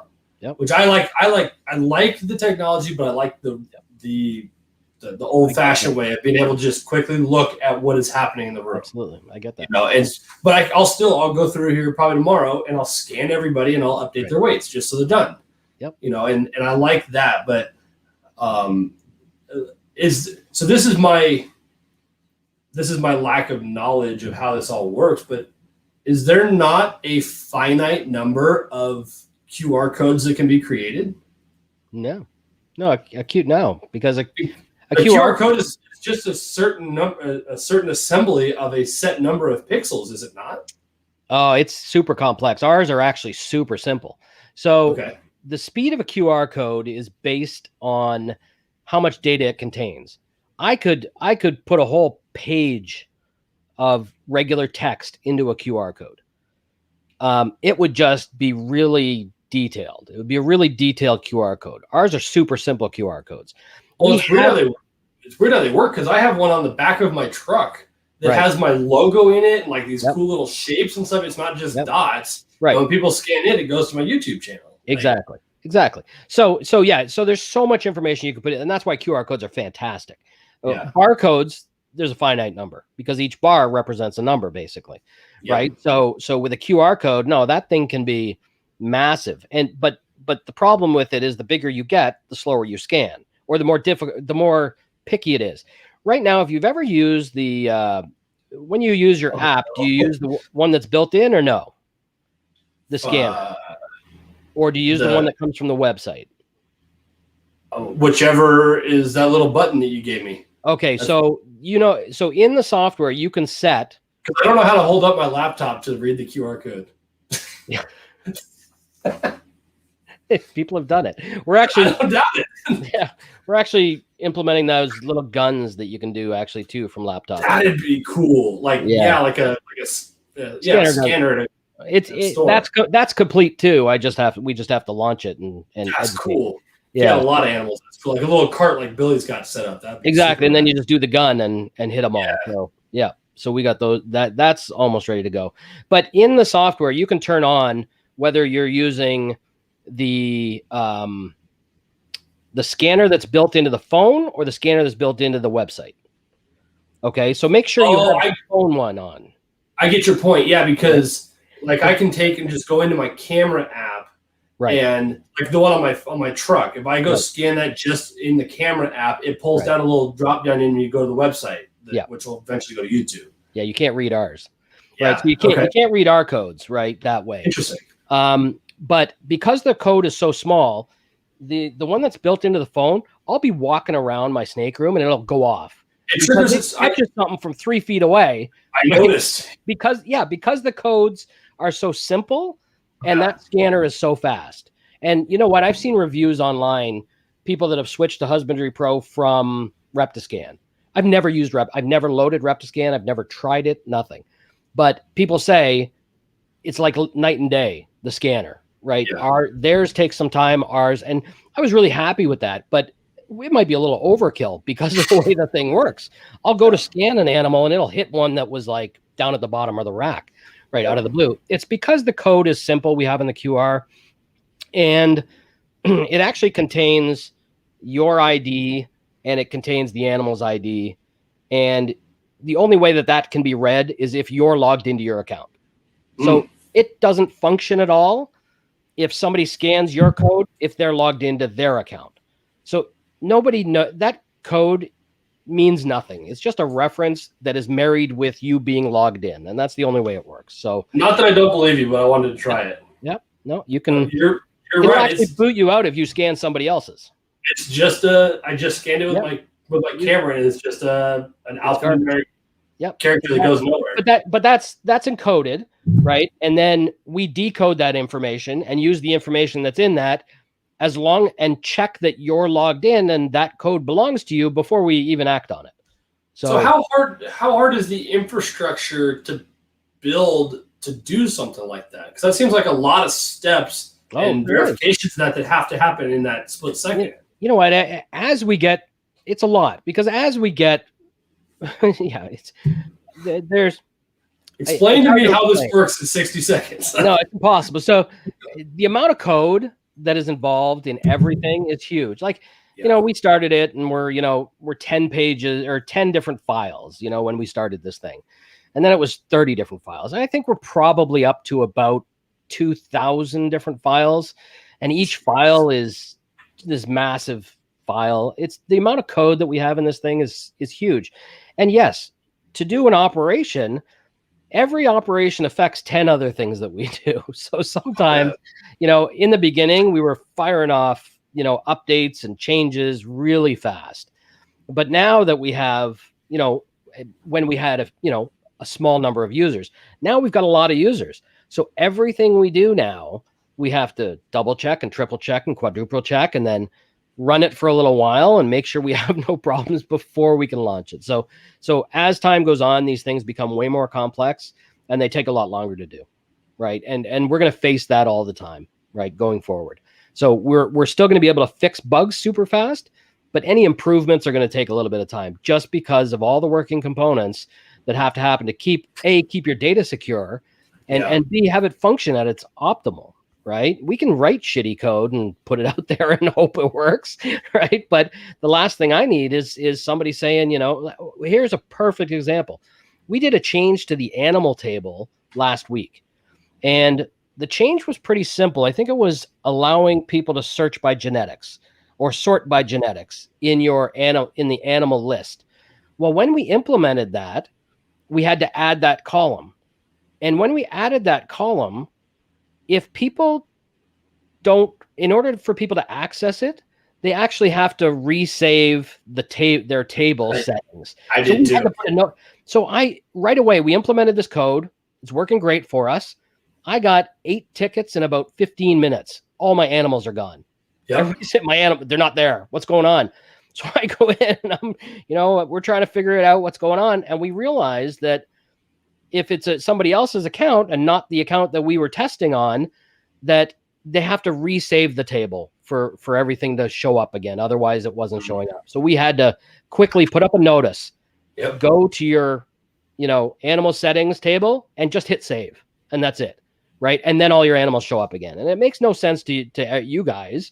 Right. But to us, we broke the thing without even knowing it by adding a feature like that. So, there's little things that subtly we don't notice. Even Billy texts me, "Where are all my animals?"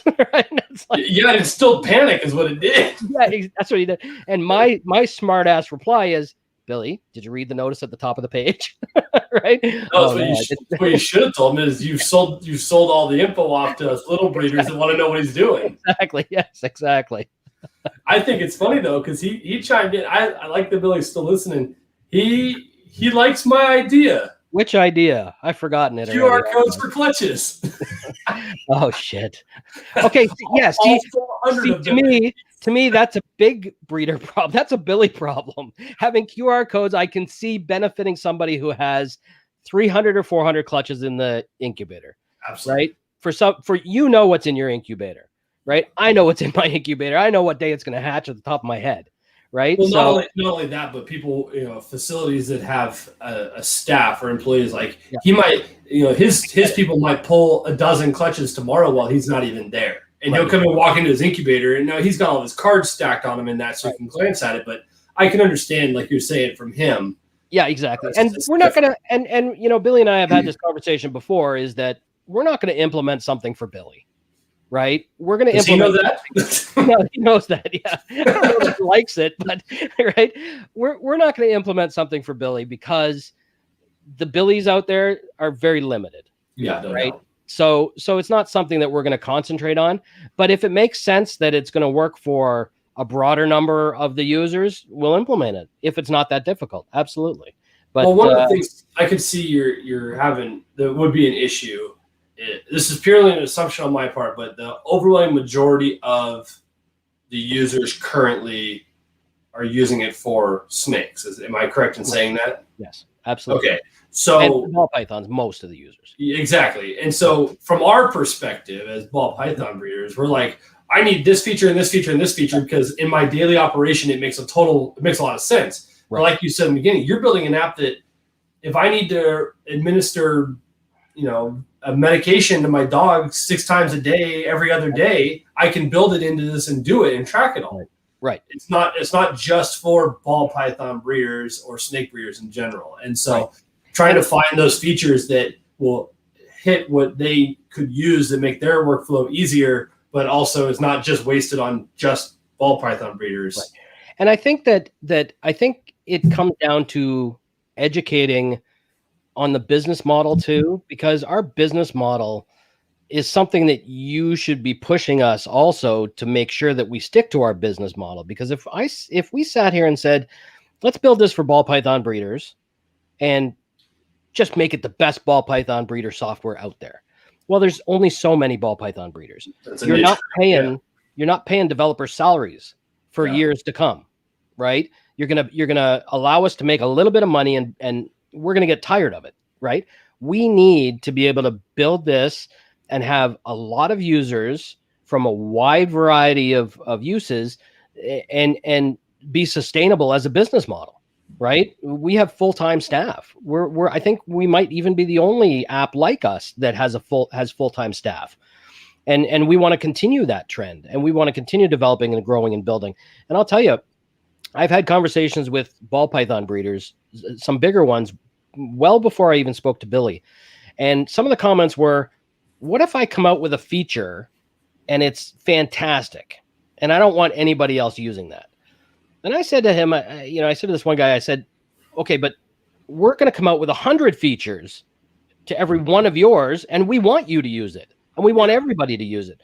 And I said, if you think there's a feature out there that is exclusive to you, I'm sorry, we're probably going to come up with that organically over time anyway. Yeah. Right. So it's best for everybody to offer their information, right, to us to help, if you want a feature, tell us, no matter how stupid it is, because if it makes sense, we'll build it in. And then that helps everybody. And the more people that use the software, the better it is for everybody. Right. Because we build so many more features in, and we'll find a feature that we're using for rabbits or rabbitry that will work well or better in the snake business. Right. Yeah. So it's a give or take on everything. We need to try and make as many people happy as possible and not just, ball python breeders. Although, and we're not going to forget the ball python breeders because I'm a ball python breeder and my partner Billy is. And those are the things that, we want to do better than anybody's ever done for sure. And then expand on that and take what we've learned from that for everything else. Well, I just thought, I'm just sitting here just daydreaming. I just thought of another perfect way to use something like this. I had Josh Lundberg on from Ball Python Shed early on in my live streams, and I found Josh told me kind of his backstory, and he, believe it or not, Josh used to breed elk, right, for like trophy hunt reserves and shit like that. I didn't even know that was a thing. I was floored when he told me that. Right. But if you think in the world of like cattle, if you had 3,000 head of cattle, you could have them implemented into this system, print that QR code and put it on their ear tag. And you literally could walk around in the field, scan them, move them from one pasture to another, put a bull in with them, whatever. Right. Like, so it's not like it's as I'm starting to kind of expand on, like, this isn't just a ball python. This is not just a snake game, No, not at all. No, it's huge for a rancher. Yeah, exactly. And that's kind of our growth trajectory is, and I think we'll probably do things like pet stores next. Things like that. Inventory? Yeah, to manage their animals, and then because it helps us out too. So we've got the animal transfer feature it's complete. I just have to open up the menus where you can you can send an animal to me, and I get all its data into my Husbandry Pro. So for us, from a business perspective, it makes sense for a pet store to manage their animals in store with the app, and then send the customer the animal's data, right? Within Husbandry, because then they sign up. Yeah. Right. We get another user out of it. So from a business perspective, that's, I think probably our next step is to go that way with it. Because it's the same thing. Like part of their care sheet that they exactly. And your website. Exactly. Billy was talking about that too on his podcast, where, let's do care sheets that go along with all the animals and everything else. Right. And yeah, we need to partner with somebody that does care sheets well, right? I don't want to get into the care sheet business necessarily, just because that's, a whole other thing completely.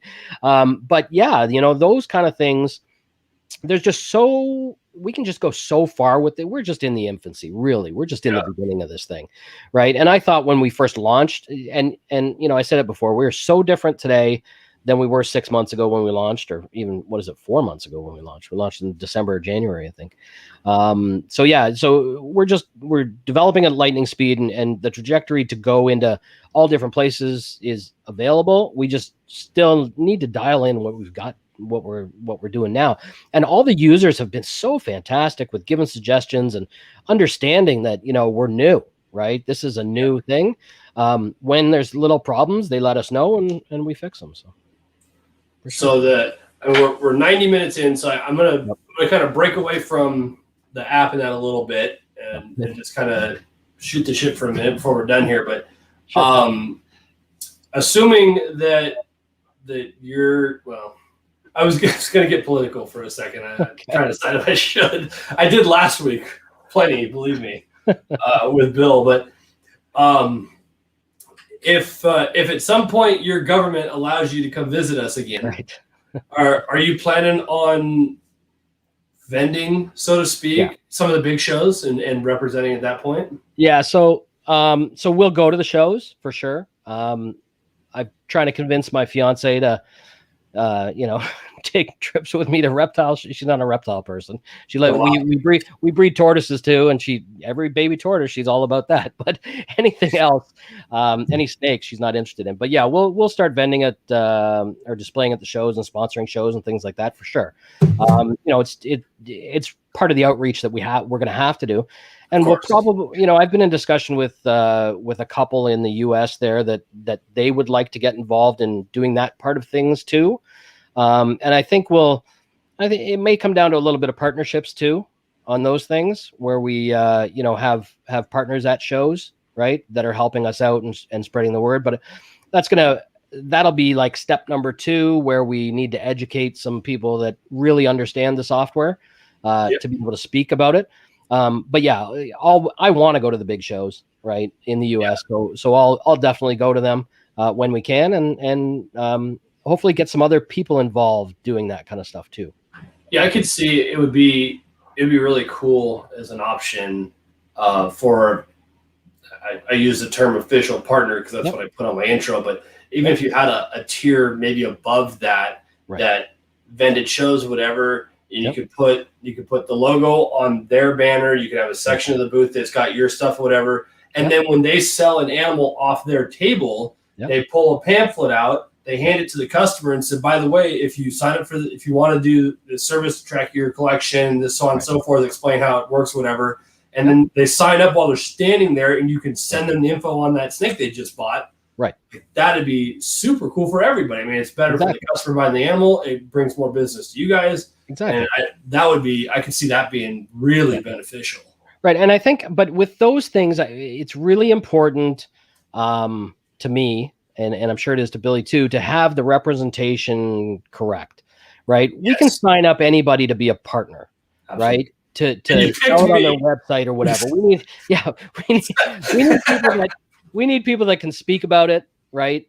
Can answer the questions and actually believe in it, right? You know what I mean? And you picked me. Yeah, exactly. Well, you're just a partner. Those are premium partners. Partner plus. Yeah, exactly. Partner plus. So partner pluses, right, are going to have to fit a certain mold. They got to be bald, right? So that'll be first. But yeah, that's definitely a place to go for sure. No, that'll be interesting to see. That'll be a cool dynamic moving forward. If we ever get to leave Canada. If we ever get to leave. Yeah. I'm in the same boat, man. I don't have shows ready to go to. Half of the Denver shows have been canceled, and that's as close as I've got. That's 8 hours away. Dude, I live in Niagara Falls, and I one of my other businesses, we have product coming in, and we used to go pick it up right over the border. Take 10 minutes, and I haven't been over in a year.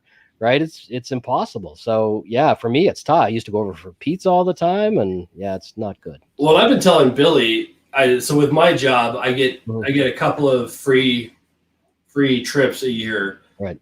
It's training technically, but I get to go ride up front in the cockpit with the crew, and I get to go fly somewhere in the country, but I can only go domestically.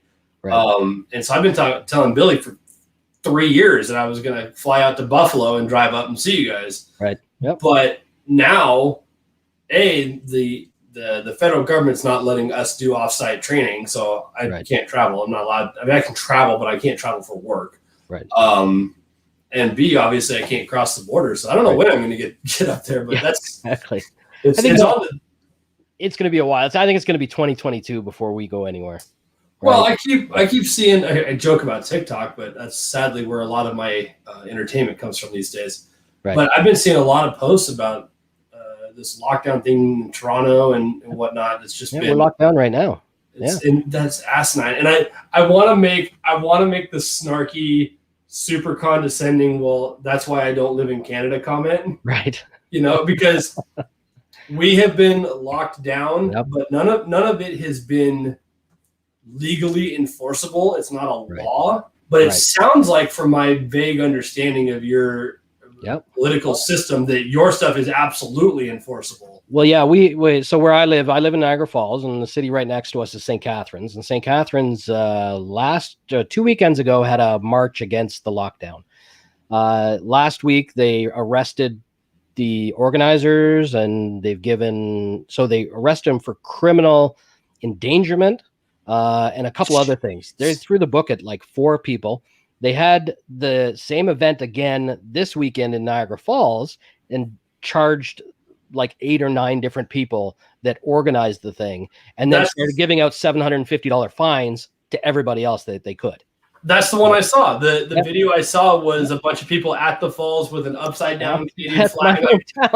Like, I can see America. Can I just go over there, please? Like, Oh yeah, that's my hometown. So that's insane. I didn't realize that it was that legalistic, I guess is the way to put it. Because I'll tell you, your beliefs in the whole COVID and political climate about it aside, we have been very fortunate up here in Montana that we haven't really participated that much. Right. I don't wear mask places, and they can't enforce it to anyway. If somebody of consequence in a store asks me to, that's fine, because it's the private business owner's right to require it. Right. And if I don't like it, I don't shop there. It's simple. Right. Exactly. Why do you respect that, though? That's the thing. Absolutely, and that's the way it should have been from the get-go. Is the store should have had the right to say, hey, we would prefer you did. If you don't, I'm sorry, but that's the case right now. And then you got to say, okay, I respect that's your property, and I'm going to go take my money elsewhere. Or, you know what, I really want to shop here. Or like when my wife was pregnant, I have to go to the hospital, so I'll deal with it. But aside from that, all of the lockdowns and statewide mask mandates and stuff like that, none of them are law. Right. So there's no way to enforce it. But here in Montana, it's been pretty lax in general, and so I look at some of my friends elsewhere. I'm like, God, I don't know how they're doing it. Yeah, no, ours is tough. My fiance manages a shoe store here at the Outlet Mall, which is like the big tourist mall, and it's been shut down a lot. And they are mask mandatory inside the stores. So that's a provincial law, mask mandatory. So if you go into a store, you got to have a mask. And she's had people walk in the door, and she'll tell them to put the mask on, literally calling her every name and swearing at her, screaming at her. She's had to have security come and break up fights.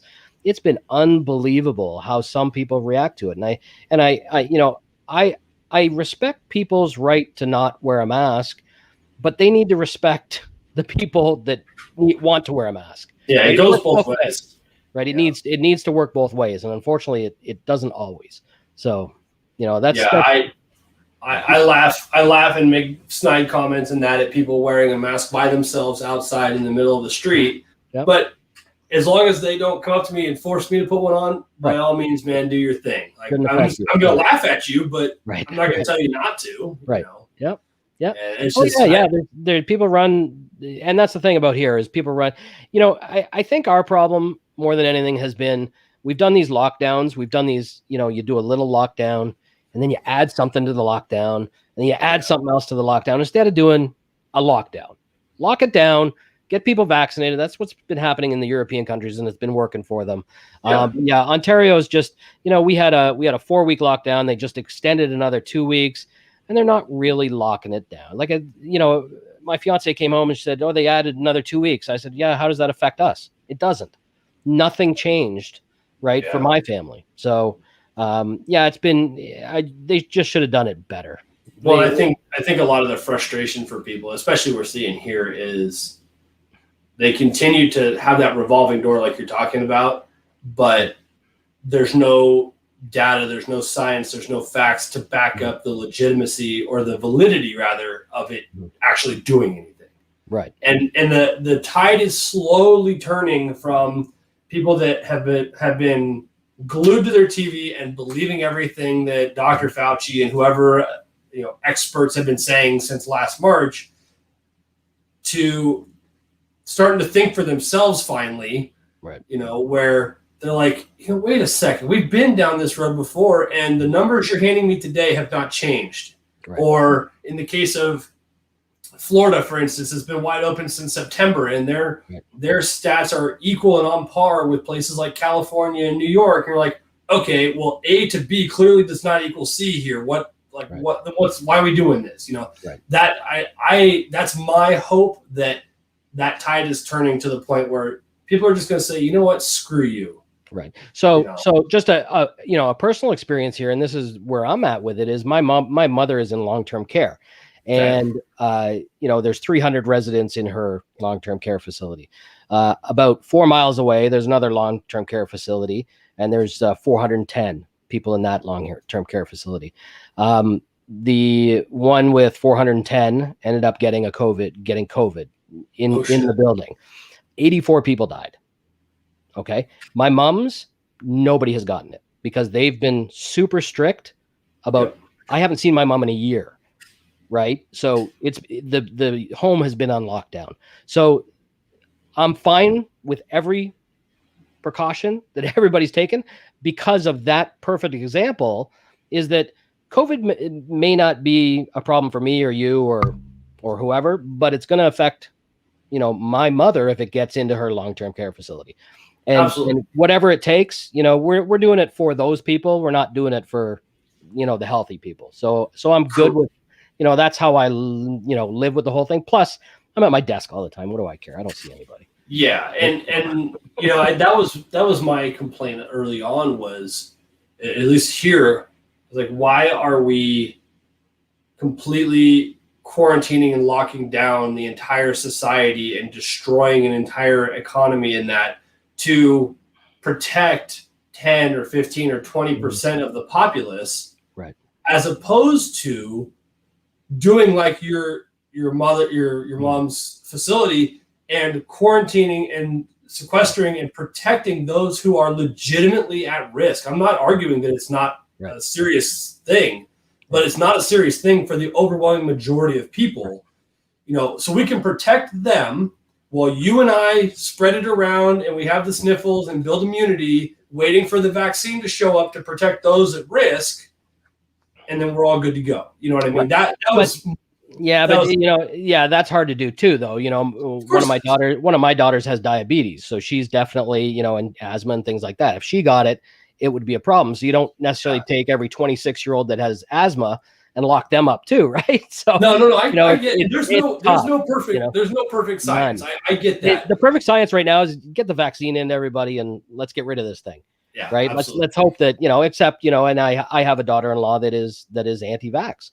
Right. So, unfortunately that there's a lot of that too. And I respect people's decision with that too. I don't respect the people that say we're going to get injected by Bill Gates, though. Those are the chip by Bill Gates. I laugh at the adult American anti-vaxxers that are out and proud, like on TikTok again, right? Yeah. Like I'm the conspiracy and the mark of the beast, the chip and all that bullshit. I'm not, I laugh at that because the overwhelming majority of them are products of the American public school system, right? Which requires that you have a full board of vaccines before you're ever allowed to start in kindergarten. Right. So they are living proof today Yep. of the vaccine system as anti-vaxxers, which just you'll never convince them. Just cracks me. It's no different than the vegan that drives a Mercedes with Corinthian leather seats in it. Right. Yep. Yeah.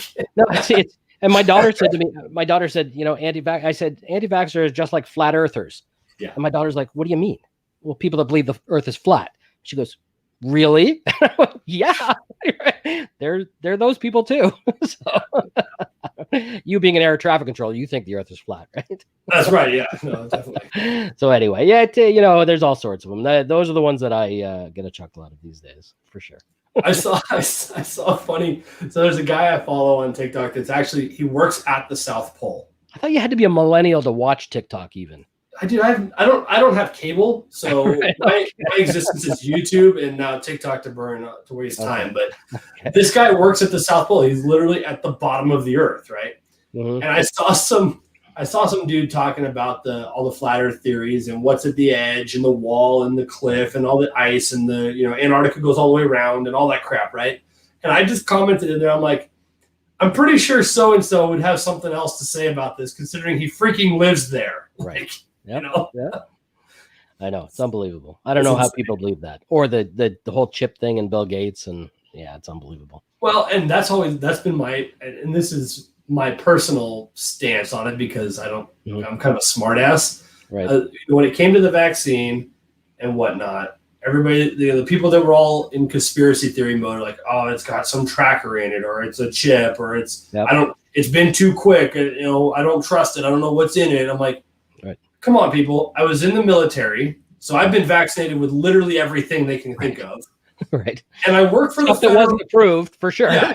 And I work for the federal government. I can't hide anymore. Right. So what am I worried about? Yeah, exactly. For sure. So is that a hard job? Is that still a hard job? I have a friend that just retired.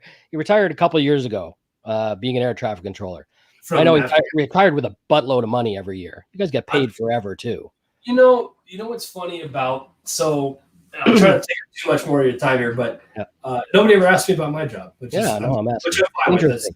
It's okay, but I've gone to DC a couple of times with the union that represents all the air traffic controllers in the country, and I work on behalf of them as a state representative and deal with Congress people and the government. And I don't know why I can't stand those people, but I'm trying to affect change, right? Right.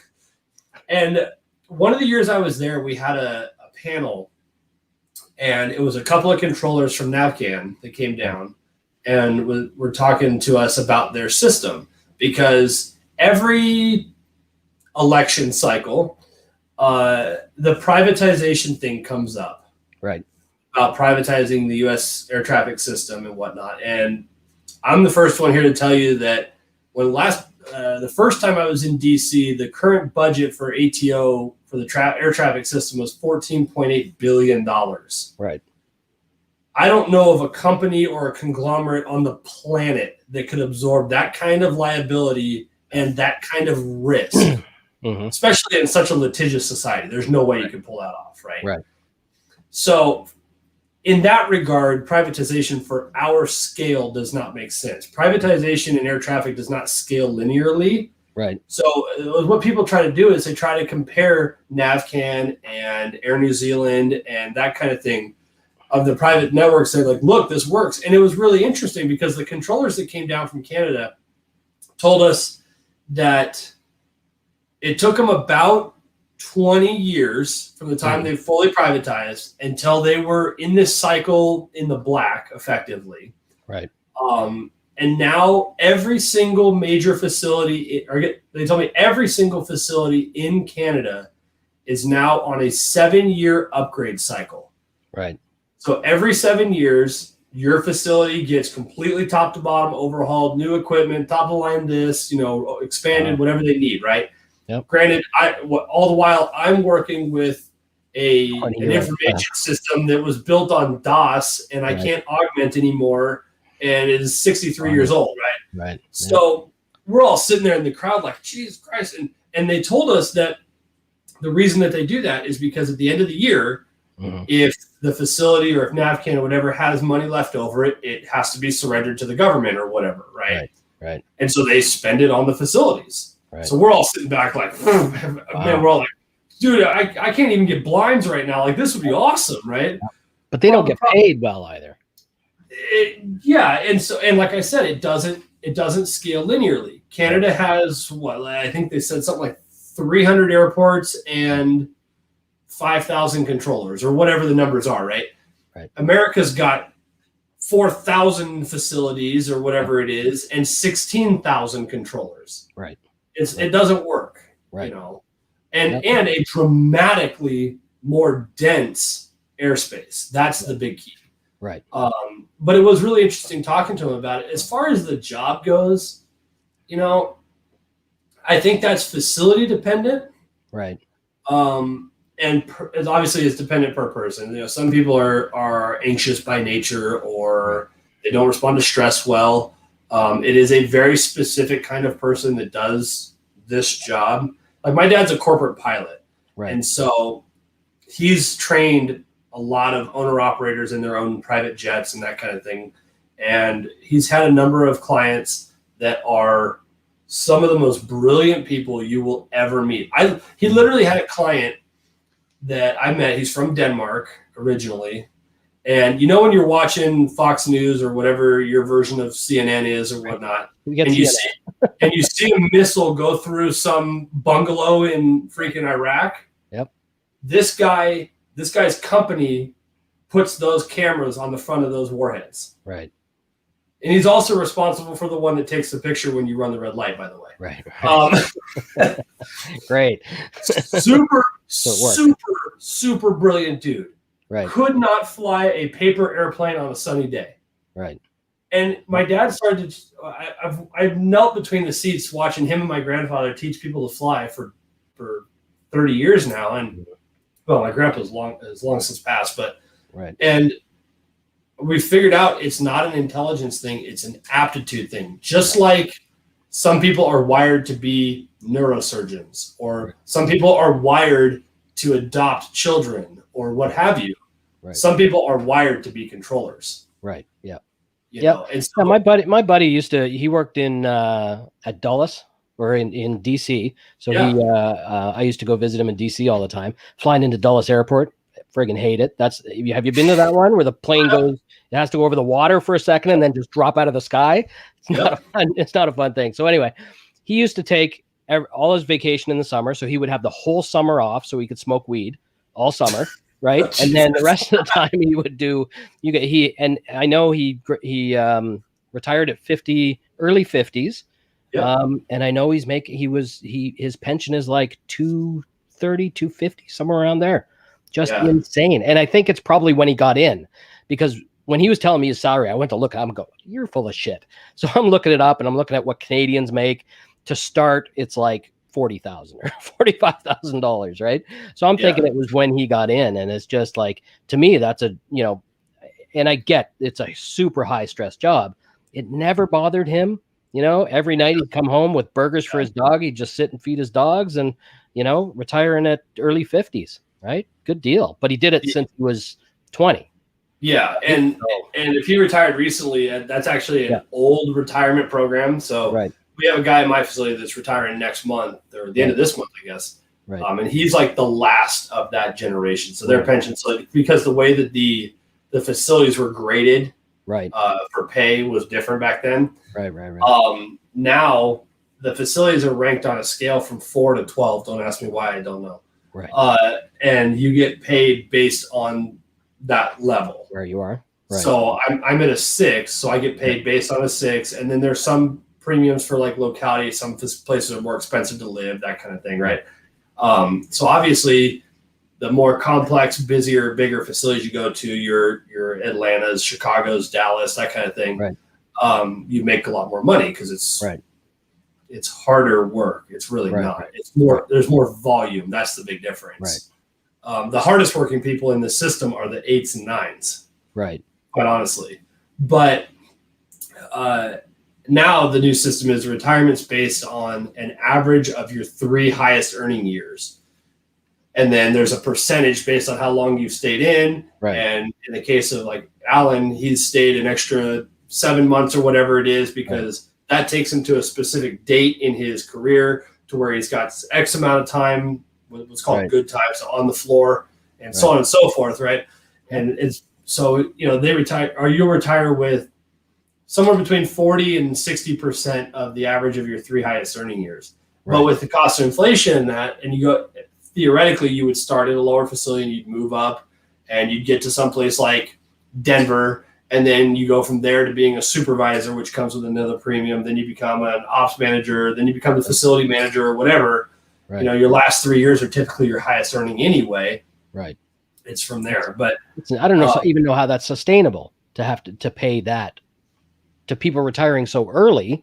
First of all, early 50s, that's an early retirement, right? And then getting that salary for however long. Yeah. It's insane. I don't know. Yeah, because it's a mandatory retirement age from the floor. So actively talking to airplanes at 56. Right. You can stay on as staff. So support specialists or ops managers and above, because most supervisors are required to still maintain currency. So they tap out at 56 as well. But if you're a facility manager, you can stay until you're 80. Nobody cares. Right. You just can't be running the planes. You just can't talk, which, the stupid thing about that is the beauty of the way our federal government thinks, right? Mm-hmm. My facility here averages, the last time I looked, it's like 200 to 300 operations a day, right? Right. When I turn 56, I have to unplug and stop talking to airplanes. Right. If I drive 2 hours down the road after I do that, I can go to Bozeman, where they average 200 operations a day, but the facility is contracted and run by a private company, and I can plug in there and work until I keel over. Oh, wow. So they're paying all these people to sit at home when they don't really have to. And you know what? What is the 56 age? That's a weird age, right? I know it's actually originally was tied to the mandatory retirement age of the airlines too. Right. It was a study that was done by the FAA decades ago on the effectiveness for your response time and judgment and that kind of crap as you age, especially spending 30 years of doing this effectively, intensive career field, right? Right. Since then, the airlines have raised their age now to 62, 65, something like that. Wow. So I would not be surprised if at some point the FAA raises the mandatory retirement age of controllers. The other reason that number was set, why 56 is the magic number, is you are the mandatory or the maximum hiring age for the FAA is 32. Wow. 30. Yeah, you have. I would never fly in Canada. You have to have been hired. You have to have been hired before your 32nd birthday, because that way you can then give the FAA 25 years of service, and be out by 56. Right. Crazy. That wouldn't fly here. Age discrimination, everything else. Somebody would be protesting somewhere on Niagara Falls. Yeah, but you're not allowed to sue the federal without a government. mask. That's how it works. So. Good times. All right, boss. Hey, I appreciate you hanging out for a couple hours. Thank you. Man. I know it's super late in your neck of the woods. 3 hours past my bedtime. Yeah, I hear you, man. I went to bed at 6:30 this morning. So nice. Yeah, it's good being here. I appreciate it. Yeah, and I thank you again for bringing us on board as is the first official partner. I'm gonna have to work my way up to Partner Plus. That's the next milestone. Shave the head and we'll talk. All right, buddy. I'm gonna put you aside real quick and sign out with them. And sounds good. Take care. Man. Thanks, everybody. Yep. All right, guys. There we go. Huge thank you to Robert for hanging out. We talked about at the beginning what we were actually going to talk about. It was like, sometimes it's just turns into fun discussion. We can talk about the app, whatever. I'm glad that we actually spent the vast majority of it on the product. So, like I said, for those of you that were not here in the beginning, we are now partnered with Husbandry Pro. So when I get done here, I'll put in, there'll be the first link in the description of this video and every video from here forward. If you're interested in giving the app a shot, I highly recommend it. I like it. I use it. I've been really pleased with the way it works. So if you're interested in giving it a shot, use that link. It helps support the channel a little bit, and it shows Robert and the guys over there that you appreciate what they're putting up and that you heard about it from us. So that's going to do it for me tonight, you guys. I'm ready for bed for sure. Next week, let's see, make sure I get this right. Oh, next week will be fun. Next week on the 27th, same place, same time, my man Antoine Hood from High Desert Pythons. So we're going to start talking to the guy who's playing the game the right way with a lot of money. Not all about the money, but he did just pick up a $10,000 project from Miguel. So we'll probably talk to him about that and see what he's got cooking. We'll talk to Anton next week, and I'll see you guys there. See ya.